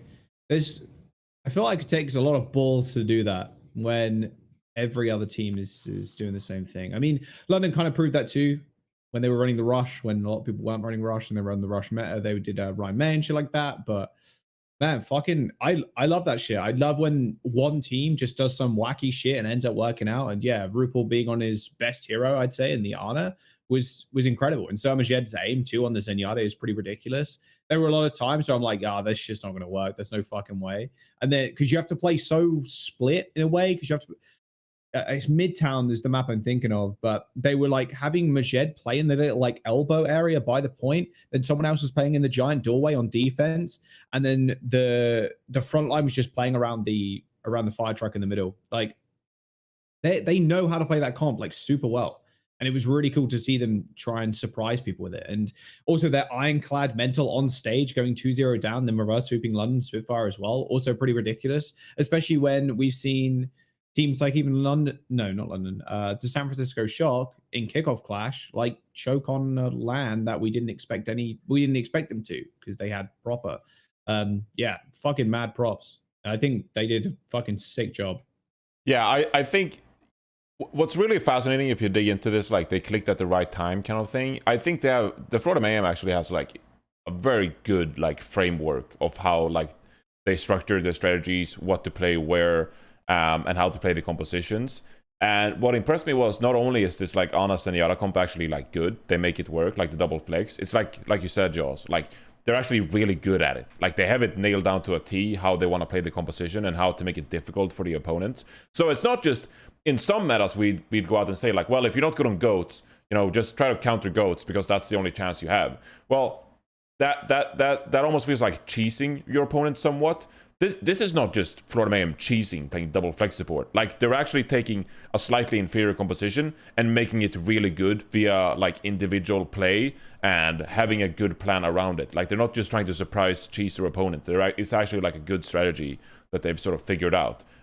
It's like why would you play a comp that the other team's better on than you, but you could just easily play two of your best hero or two of your players on their best heroes on something else. You'll get the percentage chance for success, although it's not a algorithm or anything, but the percentage chance for success is just higher. Yeah. Because you can't win in the fucking mirror. I think I like the comparison journey with that and goats, but goats I think was very fucking different. Like you literally had to go goats. Unless you're Element Mystic and play Doomfist Goats, right? And then we saw the evolution of Sombra Goats. Okay, yada, yada, yada. But like, they were like the best teams at the time on that kind of composition. Like, Florida Mayhem, not the best team on the fucking Jokes meta. I think it's definitely a higher percentage chance for success. I think RuPaul, is like the most standout player for me was RuPaul. I think hitting those sleep darts on like Genjis and Junker Queens and like shit like that. That's fucking crazy, man. Especially when there's 2 speed ups in the game, by the way. 2 fucking speed ups, and you have a projectile that fires at what? Maybe 1 knot. You are like, you could paddle a rowboat across the United States. 1 singular knot. Yes, nautical terms. You could paddle a rowboat from the UK to the fucking US. That's how slow that sleep dart is compared to like speed up and shout from Lucio and Joker Queen. Like, yeah, it's really impressive shit. Yeah, I wanted to add 2 more things that really impressed me with the framework as well. The fact that they made this Lucio break composition work, like they're fucking playing Delano Spitfire like at a pretty good level here. I think they made like some very small changes that made a big difference, and this was very noticeable when I brought up the Sir Majed stats on the final day, where like in qualifiers he almost died like twice as much as he did in the actual tournament.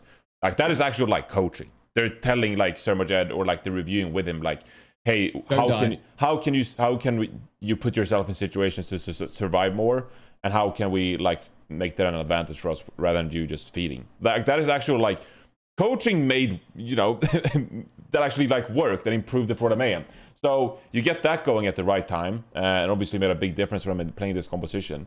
But also just like the acceptance as a player, it's pretty comforting to be like, should we play double flex support here, or like should we play Lucio Brig here? Like that kind of uncertainty. I hate, you never want to play with uncertainty. That sucks. But it seems like Florida Mayhem very like determined where to play their strategy and how to play it, and when to just play the Lucio Brig mirror, knowing that that is their best possible chance to win, playing the Lucio Brig with those added coach changes as well. And then just the final point as well, the sheer confidence of the Florida Mayhem players to just like play the game their way, because they're like good players. And this goes back to something that Gunba mentioned in the interview that Custa had a couple of weeks ago. We're just like, our strategy for this year is just to pick up the best players. We just wanted the best players possible that are good at the game, and then we'll figure out like synergy, we'll figure out communication later. Some of the guys don't even speak like English, it's fine, we'll teach them how to speak English. We just want great players. And I feel like when you look at the Florida Mayhem play, like Checkmate for example, like these guys are just talented. Like they're really just like good at the game, understanding like their limits, when to go aggressive, when to fall back, like fucking Mentos. And like how to play the game like very optimally, put himself in the best situation. And I think that is honestly like making a big difference when you play teams like London Spitfire, for example, where London is like, okay, now we have to figure out how we think we're going to beat the double flex composition, and like what if it doesn't work, if our strategy or tactic that we took into the game in how to beat the double flex support, if that doesn't work, then we have to improvise on the fly on stage. That kind of uncertainty can be very hard to deal with as a pro player, like how to make those adjustments on the fly, where it feels like the Florida Mayhem players, they're just so fucking good at the game that they just like play the game, and like they don't deal with that uncertainty or like reading into the game too much. It's intangibles, but it's really like a big difference when you play with confidence. And I feel like the 5 Florida Mayhem players, like they're really just fucking good at the game, and you can tell when they play the game that they make the right decisions a lot of the time in a good framework, and that makes a big difference. It really raises like your minimum floor, like your floor level as a team. How bad are you? How inconsistent are you? Florida Mayhem, like they look like an inconsistent team because they have good players and a good framework. So I respect it a lot with the Florida Mayhem. Anyway, good old rant for Florida Mayhem. Good for them. Good for them. There's one more team we have to talk about. There's actually a couple of teams we could talk about, but there's one team we have to talk about, and that is the Houston Outlaws, who we predicted to have a bit of a breakout stage here in Summer Showdown, get top 3. That did not happen at all. Instead, they lost to the Toronto Defiant. Really, I don't have a question for you. I'm just tired of the Houston Outlaws just disappointing and never living up to it. That was the final stage of the year. Countdown Cup, we got play-ins coming up. I think the Houston Outlaws, they're pretty much good. I think they're 3 league points ahead of the playoff breaker spot or whatever. So they're pretty much secure for the playoffs, but they don't have an opportunity to improve upon their stage playoffs, elimination match jitters or inconsistencies, whatever you have you. So do we have faith that this was just a one-off and maybe they'll look better, play to their better level at the playoffs, or are they just perpetually doomed to the lower bracket disappointment? Are we disappointed in their Summer Showdown performance? Okay, well, here's what I'll say. I think the Houston Outlaws, they are a good team, but they have yet to give me any confidence that they will do in the playoffs. I think that they are not going to break that mold. But you need to keep in mind the losses that they have taken in the tournaments. In this one, they lost the Toronto Defiant that came third, and they were, as you said, in scrims, potentially one of the best teams. And Houston Outlaws just straight up got outclassed in that match. In the midseason madness, they lost to the Atlanta Reign in the lower bracket, another team that went through a ridiculous lower bracket run to make it third, I think it was. And they were incredibly good in the midseason tournament. And then in the kickoff clash, they lost to the San Francisco Shock. So it doesn't feel like they've ever taken a major loss to one of the lower seeds in the tournament, right? Like, it's not like they lost to a London Spitfire or a Florida Mayhem and we're like, damn, they really should have beaten this team. Toronto are really good. And I think that has been their issue in these tournaments is they're good. They're just not great. And they haven't shown the ability to beat good teams on LAN. And that is what I'm sure they are worried about going into the playoffs, is that can we perform at the highest level in the playoffs? And I think the answer right now is no. And that's worrying for them because they have better expectations. You know, Houston are good. As you said, they'll qualify for the playoffs. They are definitely not a bad team in this league. But are they performing to the level or getting the results that they want? No. And I don't know if they're going to be able to break that mold in the short amount of time before we get to the playoffs. Yeah, I definitely had them getting to like being like at least a solid, like being a bit above the teams that like I'm not shocked that they lost anyone, but I feel like their matches should have been a lot closer than what occurred here. As well. Like I wouldn't have been upset for them losing to Defiant at this event, losing to the Shock at this event. I don't feel like they put up the level of performance they had online. Was the big problem. That's like really the big problem I had with them. More so than anything else, I rated them really highly in this meta. I thought they were looking really great. Barrett was looking like well, potentially at points the best. I mean, statistically, I think he still was like the best Sojourn in the league. And they just had a really, really quiet event comparatively to what they did online. But they did lose a really good team. So I think they're still good. I'm more interested to see what they do. Like, what do they evolve from that? Do they have a good playoff performance? Do they even have a good performance at all into the next stage? Because who knows what the meta is going to be? And if it's like a tank meta, does Dante just become like the Toby of tanks and just continue to eat all of his other tank players, even though he's technically not a tank player, he's the DPS? Like, is he going to eat Doge's role if like we go to like a tank meta where it's not like off tank, right? Like, I don't know. It's very interesting. I think this team's direction still going forward because of like the Dante paradox that's happening here. So I'm not like worried about them. I'm more so thinking like, yeah, I don't think they're gonna win anything. So I think they'll have a good season though. So the Houston Outlaws, I mean, I still feel like they disappointed somewhat in this tournament because, you know, as you said, they didn't play like they did online. You know, just looking at their play overall, it did feel like they were discombobulated. They weren't on the same page. Like you would have people dashing in, dashing out. When the rest of the team didn't engage, you'd have Dante overextend quite a bit. Sometimes you'd have Lep dying when he shouldn't have. Stuff like that. So let me ask you this, Custa. Like how do you like sort of like improve upon these like team synergy mistakes, like when it hits on stage? Did you ever have to deal with that on like the Valiant or Dallas Fuel, where like people just like on stage, like the communication was different, the shot calling was different, people were like inconsistent and not bringing that practice effort to the stage? Is that like something you can improve on, or is that just like go next? It's hard to really know without being within the comm structure. From my completely uninformed opinion from just seeing their gameplay, I actually think they have good strategy and I think they have good coordination. I talked about it on the show. Remember when they had those disengages? I think they understood the ult cycling quite well. And, you know, it's probably coming from, you know, coaching of like Jake and stuff like that. They knew when to go in, when to go out, how, you know, flowchart Overwatch. Where I think that they struggle is I think Pelican gets a head full of steam sometimes and he gets in his mind that he needs to win the game.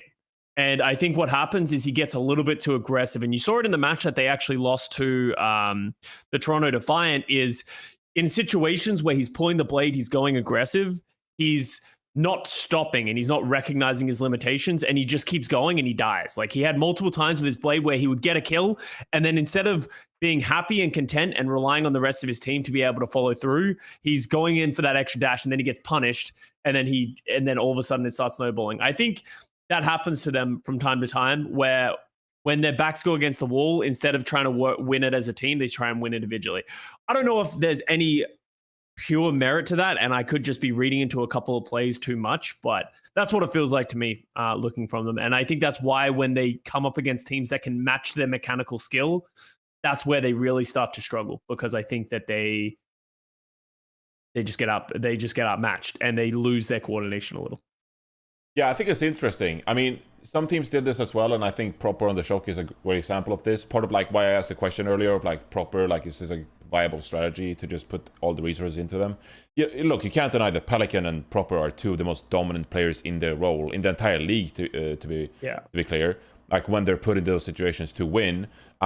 But also, I am so curious about like the team dynamic sometimes. Not necessarily on the Houston Outlaws, because I don't know like how they diversify resources. But like on the Shock, for example, like if you are one of those players that is just like being told like, hey, just put everything into Proper. Like what kind of environment is that? Where like you as a team, you put your entire strategy into the hands of one player. Like maybe that feels a bit defeatist at time. Like you're not spreading the resources evenly, and it feels more like individual. I wonder how that affects like the mental part of some of these players in the league, for example. And maybe it's teams for, Pelican here a little bit, where like we've perpetuated this opinion that Pelican is like one of the best players and he needs to carry and he needs to get these frags. And like we've seen him clutch up so many times, but he maybe takes that to another level sometimes because he's completely aware of that fact. I think it's a great point by you, Custa.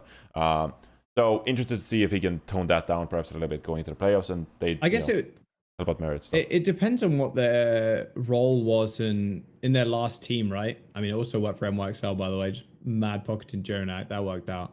But like, if in their last team they were that player that people pumped resources into to succeed, and they're not used to that anymore, it must be quite jarring. Although saying that, we are almost we're technically 3/4 of the way through the year, I guess.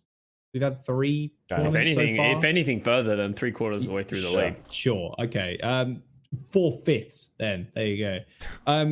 It's too far. I'm not doing this. It's not happening. But yeah, I mean, we are at the point now where we're quite a way through the season. So that environment, I don't think is you got a lot of merit to that point. I don't think it's valid that much. I'm going to be real. As I said, that's why I'm not trying to sell it as fact, because like I don't have proof of my thought. We are so far into the point where like you should know like what your role is within the team. If it is to just pocket Proper in this meta, then that's what you do. There should not be any misunderstandings or expectations of something else. But like, okay, so for example, why I'm asking is like, if you're Kilo and you're like trying to do your best as the sojourn of your team, and like the team is instructed just like, hey, give all the armor packs to Proper on the Genji. Like if I'm Kilo and I'm being hung out to dry, being hunted down by Sparkle, I'm a little bit like, hey, what the fuck? And I'm just like not mentally in the right position to like frag out and have a moment myself. So yeah, I can definitely see why that would feel bad for sure. But like, I guess it comes down to this shit, which we will never know, is the internals of the team, how the structure works out, and like how it works out in game, and like what their actual objectives are in terms of players and in terms of resources that they want to put into people. Because on the surface, you can say, well, holy fuck, they only pocket Proper, when in reality, maybe that's not what they're doing. It's just in the moment, that's kind of what needs to be done. Yeah, I think that's fair as well. I don't think they're advertently being like Krusty's saying to Violet and Finn, being like, if you pack Kilo, you're out. You're done. We put our resource into thing. As you said, it's an inadvertent result of probably something that they've come to the conclusion of and they've had success with. So, and that maybe that's something that they needed to fix going later into the stage, and they just never were able to do it. But it's. As you said, Jack, we don't have any proof of what we're saying because we don't know the internals and actually what the strategies of these teams are. But I doubt they actually have the... That is what this podcast specializes in. Yeah. This is what we're here to do. Speculate. Like raw speculation. Little do you guys know. Like, we're actually just like the pitchforks, but when it comes to the Overwatch League teams and players, we just don't criticize the game per se. We just speculate about the stuff we don't know about when it comes to the players and teams. Anyway, but yeah, going back to the Pelican point to sort of like wrap this up as well. Like even as a Reinhardt player that's like played on stage, like there's definitely like a factor where like I would like try to earth shatter too much, or like I would try to make a charge play more than what was necessary, and making a play that I wouldn't have done in scrims, because like in scrims, like in practice rooms, I'm like, you know, way more calculated, comfortable, you know, taking it easy, and I'm trying to pull off my abilities in a very like, you know, calculated kind of way. Whereas like you go on stage and you're like, holy fuck. Sometimes I would say, I'm not sure. I've never personally played. Well, I've played on a stage, but I'm not a fucking pro player or anything like that. It's, you know, you are great at Overwatch, Jaws. I'm okay. But I've never been in that kind of situation before in like professional play, and like, you know, there's a lot on the line, and you're not in your own you know, you're not behind your own PC or anything like that. In front of a crowd too. There's obviously some added pressure there as well, and maybe that's what kind of seeped into the Outlaws or Pelican in like, we're in a high pressure situation. And you kind of revert back. And I think everybody kind of gets this too. I don't think this is just a pro player thing, actually, thinking about it. Like, you're in a situation where your team's doing kind of bad, and you're like, I have to be the hero. I have to do these plays. I have to go in, and I have to pick up 3 kills with this Dragon Blade, otherwise we fucking lose. I'm sure everybody's kind of felt that in some respect. Doesn't matter the fucking game, doesn't matter the situation, like, you have to be that person to pop off. And maybe that's what happened here. Pelican was like, holy shit, we're not doing well. What the fuck's going on? I need to step up and be the hero right now. And then it inadvertently affects the game plan that they went in with, and thus for getting a poorer result. Although, like we said before, they did face 2 good teams. So. They did face 2 good teams. All right, that's it for the western side of the Summer Showdown bracket. Let's move on to the east. That was way more straightforward, I'd like to say. I was trying to conjure up some topics. That's what happens when you have 2 teams in the Eastern region, Johnny. Yeah, pretty much. We only have 2 elite teams. Yeah, they charges there. We'll get to that. We'll get to that, Custa. All right, we'll discuss them later on.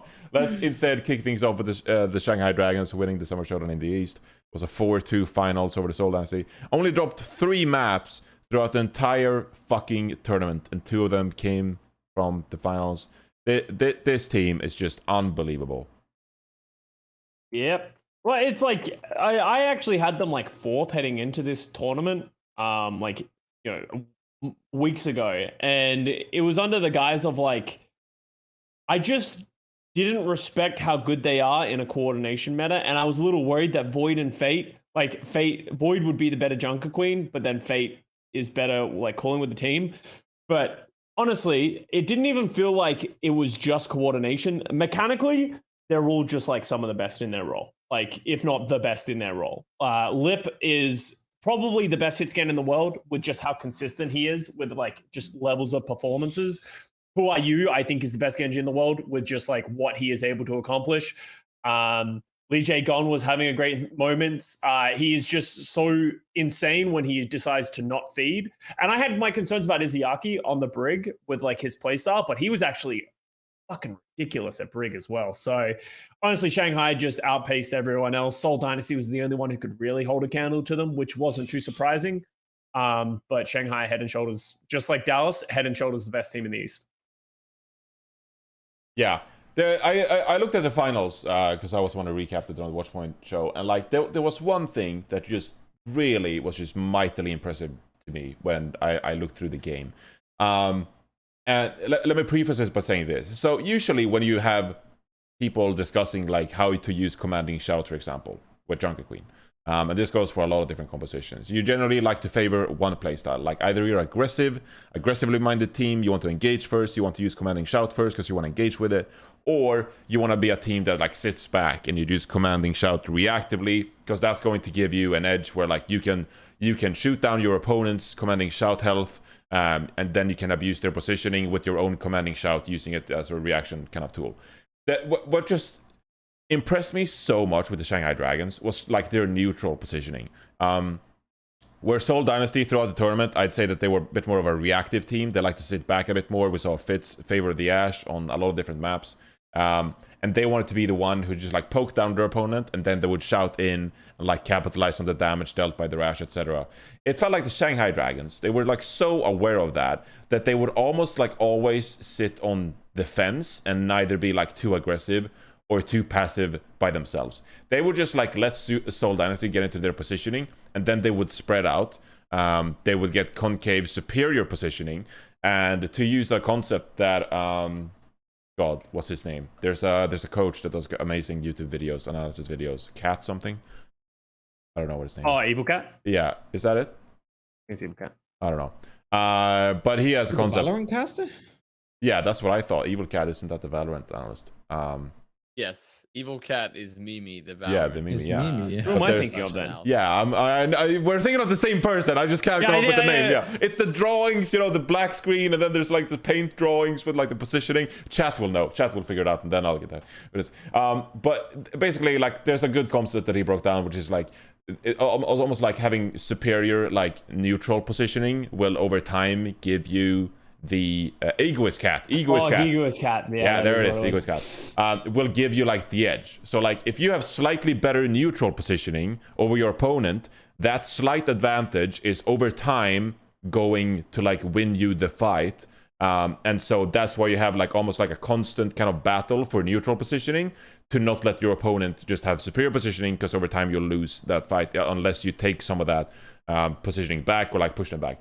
Shanghai Dragons, they're just like fucking masters of setting up neutral fights to make sure they always have like a very slight edge, and it forces the opponent's hand, Seoul Dynasties in this case, to like take unadvantageous fights and force Seoul Dynasty's hand. And then Shanghai Dragons, they capitalize on that forced movement to win the fight after Seoul Dynasty has been forced to use their own commanding shout, to speed in, to use some kind of ability, whatever it is. Shanghai Dragons, they're great at setting up neutrally and then capitalizing on your opponent's kind of reaction to that. It's just mind-blowing. Not only do they have like the best player in like these individual roles, like the best Sojourn or like arguably the best Genji, depends on how you want to compare proper and who are you, whatever.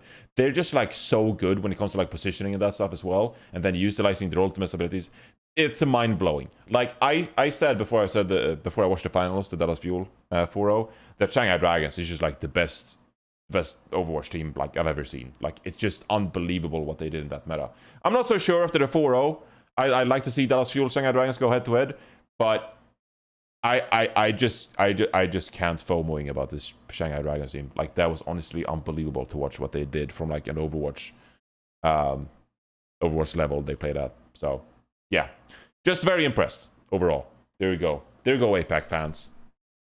There you go, APAC. There you tossing a little crumb in that Well, dish. they always say like Plat chat don't like appreciate APAC enough. I don't know. I was incredibly impressed by Shanghai Dragons. So there we go. I mean, we appreciate APAC. It's just there's been two teams that have been good the whole time for this stage, right?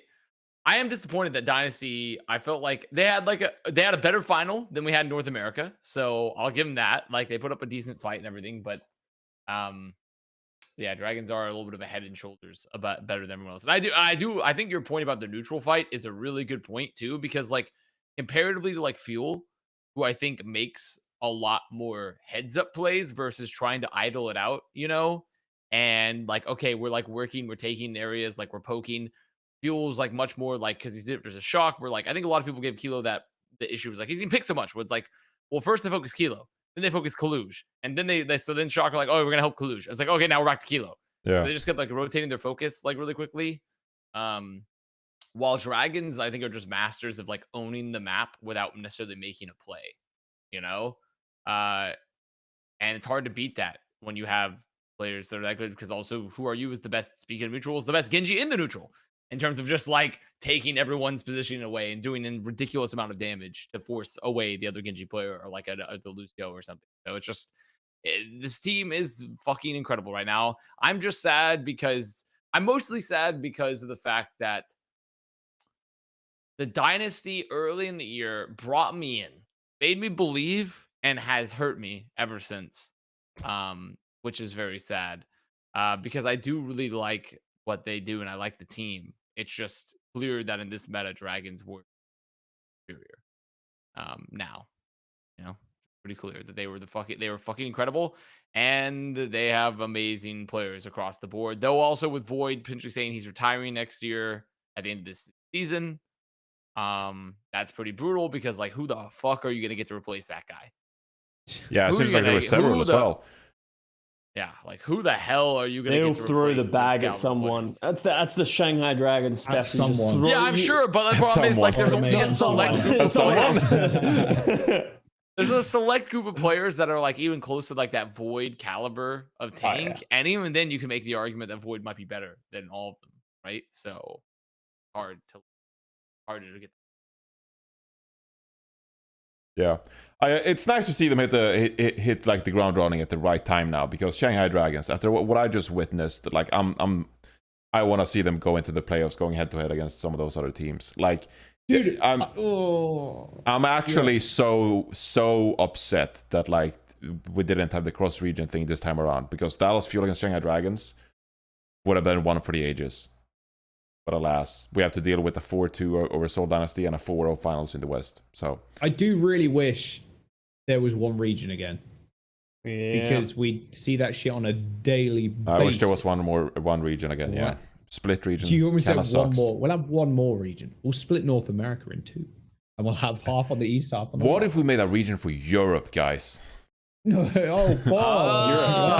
it can be a one-team regions. It can be a one-team region. Just London Spitfire. Just London Spitfire, because Paris are going to Vegas. Paris are going to Vegas, so it'll be a one-team Johnny's region. asking for a thing, and they're just like, no, we're just going to give up on Europe. It really feels like that. I don't even mind that. I would like to see one region again, though. Yeah, dude. Imagine seeing like dragons and shit in this meta against even like Shock, or like Seoul Dynasty against Shock. That would be a fucking banger. Like, man. I don't think it's even a problem that you have multiple regions. You just need to be able to bring them together more often. Well, the thing is, I think we were supposed this is a whole other meta fucking discussion, right? But like, there aren't enough teams in APAC right now. Well, yeah, they need to have more teams in the regions, and then obviously we need to just be able to travel. And like, obviously we have the issue with COVID in China, which has just been a big limitation, especially going into this year. Obviously it might be better now, but people at the time were just like, well, they can't even leave their apartment. They can't even leave their building at this point. So it's hard to plan and prepare for a land that no one is expecting to happen, or like be able to get out of the country. So, hopefully next year it'll be better. That's a vibe if I ever seen one. Please. Man crying and man screaming at camera. Please, God. Please. Yeah. It would be nice to see the regions clash a bit more often. All right. Actually, my counterpoint to that, it's not even about regions, having more teams in regions. I want every team to have at least some form of trying, because that's the big thing that hurts me, is that like I just don't like looking at teams that aren't trying and teams that are good. So that's fair. Valiant, go back to the promised land. I'm looking at you primarily. What if we had relegation, guys? No, I'm kidding. Let's move on with the show here, the summer showdown. How are Valiant going to be able to try if they don't get paid, though? How can they try if they don't get paid? I don't. You guys are getting paid? Yeah, you guys. Let's add a square meter to their bedroom for every win in the league. Here we go. Wow, big incentives. That's rough. That's really rough. Yeah, I'm obviously joking. Because someone's going to take that out of context. He's not. Like, Johnny said no. Quickly. He's not put it on Reddit. Let's talk about the fucking fusion and the charge. Here we go, Custa. The mic is yours. Voice your disappointment or whatever it is you want about the Guangzhou Charge and Philadelphia Fusion's inconsistent, volatile firepower when it comes to these tournaments. The fact that they were able to overcome them. I think the Philadelphia Fusion cheated against my boy Jimmy and the Charge. All right.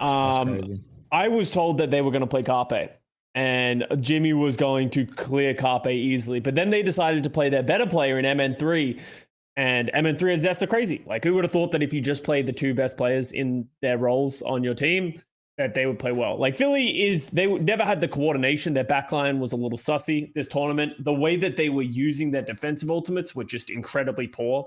Like, they were using tempo beats at times that made no sense. Like, they have rally and beat, yet they would tempo beat, and then the other team would just rally, wait out the beat, and then pull their blade, and then the rally is just dead. and they did this time and time again. They did it consistently. I don't think they had a great understanding of how to play that, but they cleared the Guangzhou Charge just because they have mechanically very skilled DPS players. Obviously disappointing the Charge didn't get third in this tournament, but honestly, Charge went 4-2. It's the best stage they've had so far. Look a lot better since they made the new additions. I'm excited to see more of them, but I don't see them breaking into the top 3 anytime soon. Yeah, realistically. Play-ins are going to be pretty good. I mean, I don't really see a world now where like the LA Valiant are going to triumph and take over the Guangzhou Charge play-in spot here. So you do have a nice mix of teams in the East now. I think Fusion and Hangzhou Spark, they have the same amount of league points, which is 12 for the final third playoff spot in the East, and then you'll have positions 4, 5, and 6 battle it out for the final 4th play-in playoff spot, if you will. So the Guangzhou Charge, you know, whoever they have to play here now, come play-ins after this stage, whether it is the Hangzhou Spark, the Philadelphia Fusion, the Chengdu Hunters, like, I feel like Guangzhou Charge is now sort of in that tier where, like, I respect them going into those matchups. Obviously, we'll see what the meta is, but I feel like Guangzhou Charge definitely elevated this stage to a point where now I now respect them going up in some of these teams. So you respect playoff ops, not another question yet. I hope we see a Prida this upcoming stage. That's all I'll say. Hey, no, Prida. Dude, Prida all the time. Kind of nasty though. No, but Jimmy diffs a Prida 100% of the time. Like there has to be a reason. Like, well, like they tried to play a Prida and Jimmy in their academy team, and a Prida did not look good in comparison to Jimmy. Like, I would genuinely have agreed with you a month ago, but I just think that Jimmy is the better player right now. Maybe in the next meta, we'll see it. I would like to see a Prida sort of live up to the hype, because, you know, we obviously hyped him up a lot when he first got signed to the Hunters, and it's kind of disappointing that he made it back to the league and then isn't playing. Yeah, I'm mostly joking. I think Jimmy is the better Sojourn, but you know, maybe Aprita can fill in some of the other hit scan roles. We don't know the next meta. Yeah, well, we'll see in the next meta. I kind of just want to see what Aprita's got, you know? Like, I don't want him to rot away on the bench like Ligue for the Hangzhou Spark. It's like, oh, Ligue is going to be an amazing Chinese off-tank, and then we saw him like once. And the same goes for Aprita, just like, Aprita's going to be a great hit scan, and then like we never see him. So I just want to see him play the fucking game, honestly, and see what he's got. But yeah, Jimmy seems like the better Sojourn for now. So, yeah, honestly, like, no disrespect to the APAC region, I just don't have anything interesting to talk about, because it's almost like what we expected. The outcome is not surprising at all. Whereas like in the West, we're like, Toronto Defiant, they made top 3, Florida Mayhem, top 4. We're like, holy shit, you should have inconsistencies. I'm like, all right, well, the Shanghai Dragons dominated. Check that. Seoul Dynasty, they looked really good in their current roster, as expected. Philadelphia Fusion, of course, they played them in 3-1. All right, like, I'm sorry, I don't have any incredible groundbreaking discussion topic here for you guys in the East, other than like going into the play-ins. It's looking kind of spicy, and there's a lot of teams vying for that final 4th playoff spot, so, or 3rd and 4th. So I'm excited to see more from the East. Next topic. Do you think Spark are going to be good next stage, Johnny? Just Spark. You have to see the meta. Well, judging by this stage, make an uninformed preds, opinion. I'm judging by my preds and this stage and the end result, I'm going to go the opposite way. Hangzhou Spark will finish last in the Countdown Cup. How about that? Let's hope for a bit of a reverse curse there. Okay. They'll do good. They're all playing each other still. There's no stage of playoffs, of course, but I guess there's still a round robin here going on, so they'll play each other again. So anything could fucking happen in the Eastern region. I don't know. I think Spark will only be good again if it's a meta where it essentially lets Alfie and Shy do whatever they want. Like, they could fuck in this meta, but the difference is they can be easy. There's a lot more counters to it, to the fucking, you know, there's a lot more, there's various contraceptives in place in forms of the rally, in forms of the shout, the rally, you know, like all the general health differences. So like, yeah, you can sometimes get a pick with the Sojourn, right? But but if your team is just like falling around you, it's really hard to stay alive. Like, if it's just like a meta where there's a lot more squishy targets for them to dominate, they'll be good again. But like, honestly, what it looks like here, and don't get me wrong, I think Bernard's had good moments. Team, I think that team is entirely dependent on those two. I think those two are literally the two most important players, and everything has to be built around them, like owning the whole game. So, all right, here we go. So So that's actually all for the Summer Showdown playoffs and, the couple of topics before that. I do want to comment, though. There was some patch notes, quote-unquote, leaked on the competitive Overwatch subreddit. Well, I don't know why I'm even saying this, but the community seems to agree, like, yes, these seems like the correct patch notes based on the patch notes reasonability. So yeah, take that for what you will. This is unconfirmed. We have no idea if this is actually like the actual patch notes itself. So I say we will wait a week, because by next week, surely we'll actually have the confirmed release patch notes. So we might as well just fucking, instead of just speculating wildly on the fact that this is going to be the confirmed, let's just fucking wait for the confirmed changes next week, and we can do like a Countdown Cup preview with all of the changes, what we think will be the meta, the power rankings of the teams, and we'll make some preds as well. So let's say as long as they nerf Shout, don't care. That's it. Nerf Shout. Yeah, that's why everyone wants to believe that these are the patch notes. Like, yeah, the Shout is nerfed, guys. Let's. If this is true, if we're going into a Reaper meta, if they reduce that spread back down to 7 again, dude. Wait, what are they doing to Reaper? They're reducing weapons. You know how they're in the alpha/beta when they had the spread at 7, and then they were like, "This is too strong." They put it back to 8, but everyone was playing Reaper. It's 7 again. According to these patch notes that Johnny said, is a discredit. The leaked patch notes also supposedly have a bunch of diva buffs, so like Reaper should really be super hardcore. So like, they're like, who knows? Obviously. Yeah, but they're all damage related according to the ones on Reddit. They're all damage related, but the thing is, that's good enough as it is. That's good. Think how much damage tanks have done in recent memory, like fucking chunk. That's kind of what diva needs to be more relevant. Like, her nullification damage is good, but she just doesn't do enough damage. So she was the peel tank in Overwatch 1, and now she is just not that. Also, according to these patch notes, Sombra gets a bit of a buff with the hack duration. Yeah, I saw that. Shit. Yeah. Okay. But yeah, I've not seen the patch shows. Don't use Reddit. What's the Sombra changes? Her hack is 1.75 seconds instead of 1 second. Which is actually kind of neat. That's pretty big. That's pretty big, to be honest. It makes it a lot more valuable. Although Sombra does still kind of blow because she's super slow, but like, damn, hacking someone for almost 2 seconds, like manual hack, woo.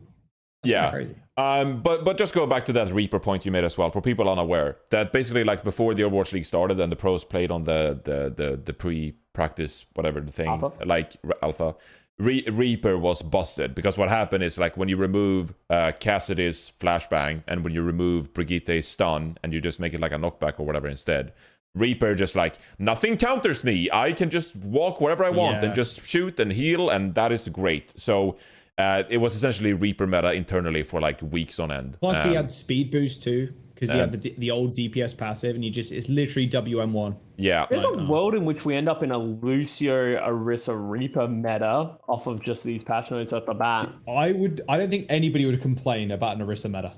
Like, Orisa if you do like an Orisa Reaper meta, we're just essentially like a brawl meta with extra steps. Yeah, playing Orisa sucks ass. They buffed BAP as well, so it might be like a Lucio BAP Orisa Reaper. Oh, like a sustain rush. Yeah, like so it's just school brawl. Sustain meta again, woo!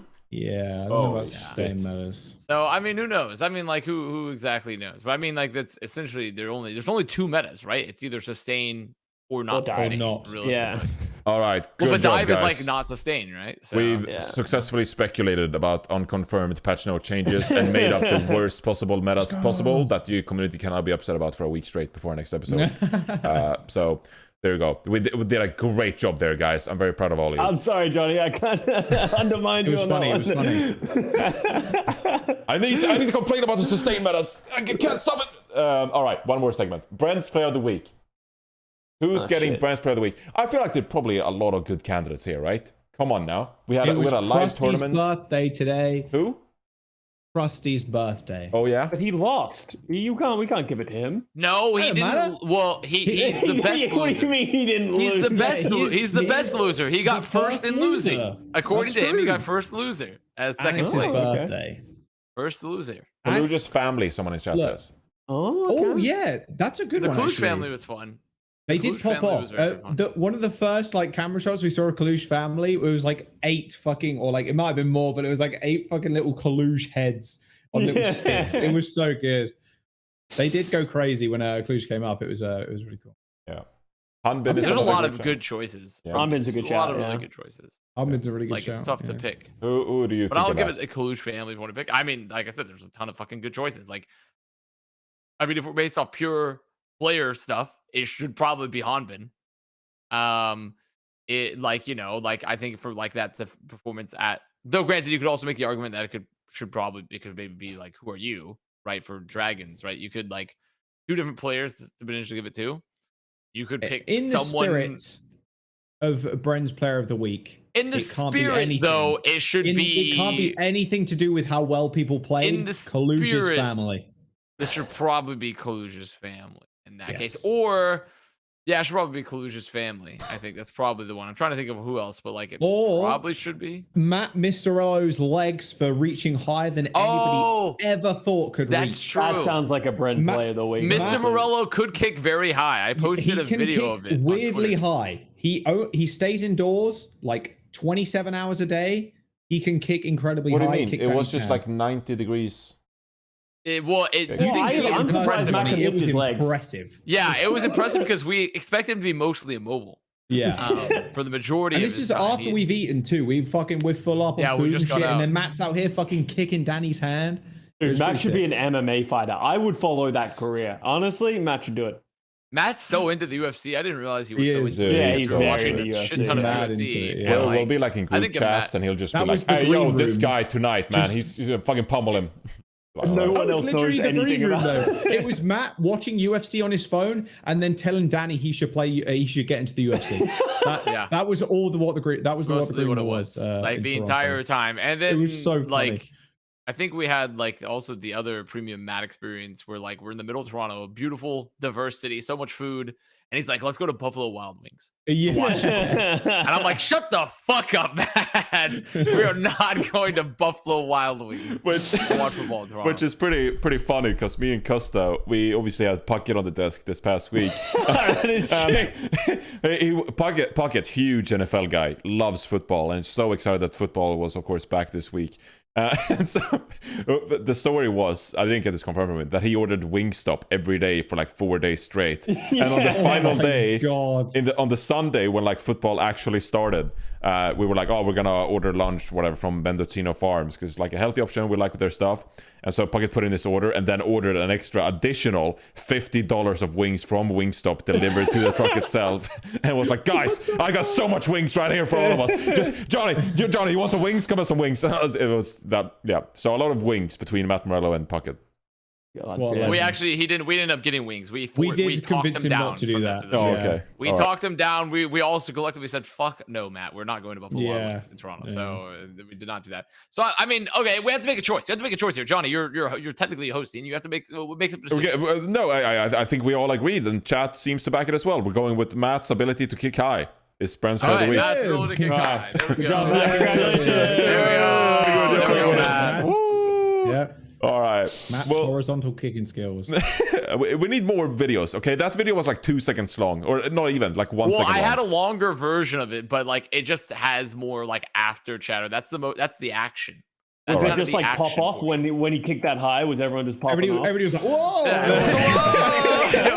we're all sitting on the side. so high. We And were we're really like, surprised. It was like that right before Danny. Like I had like multiple videos that I've been using all weekend from that. That's night hilarious. with Danny doing shit. It was just That did sum up the fun. Toronto trip, honestly.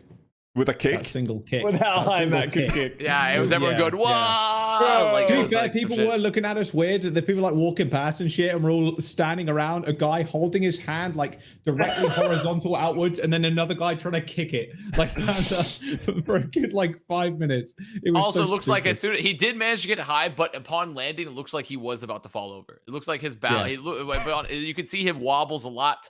It's not very firm. But that's and fine, he's- dude. If you're in the UFC, you only need one kick. You only need one good kick, and Matt True. is that one good kick. He's like one punch man, but one kick man. One kick man, Matt Morello. All right, lovely. I got so much FOMO about Toronto now. I missed out on the kicking. Yeah. All right, Oh, that's going to do it for Plat Overwatch episode, I believe it's 143. Woo! We'll be back next week. We'll be doing some previewing of the Countdown Cup. We'll discuss the meta, all the players' knee-jerk reactions to playing the game for 2 days, and the schedule, who's going to make it to the playoffs, the play-ins, all that good stuff. We'll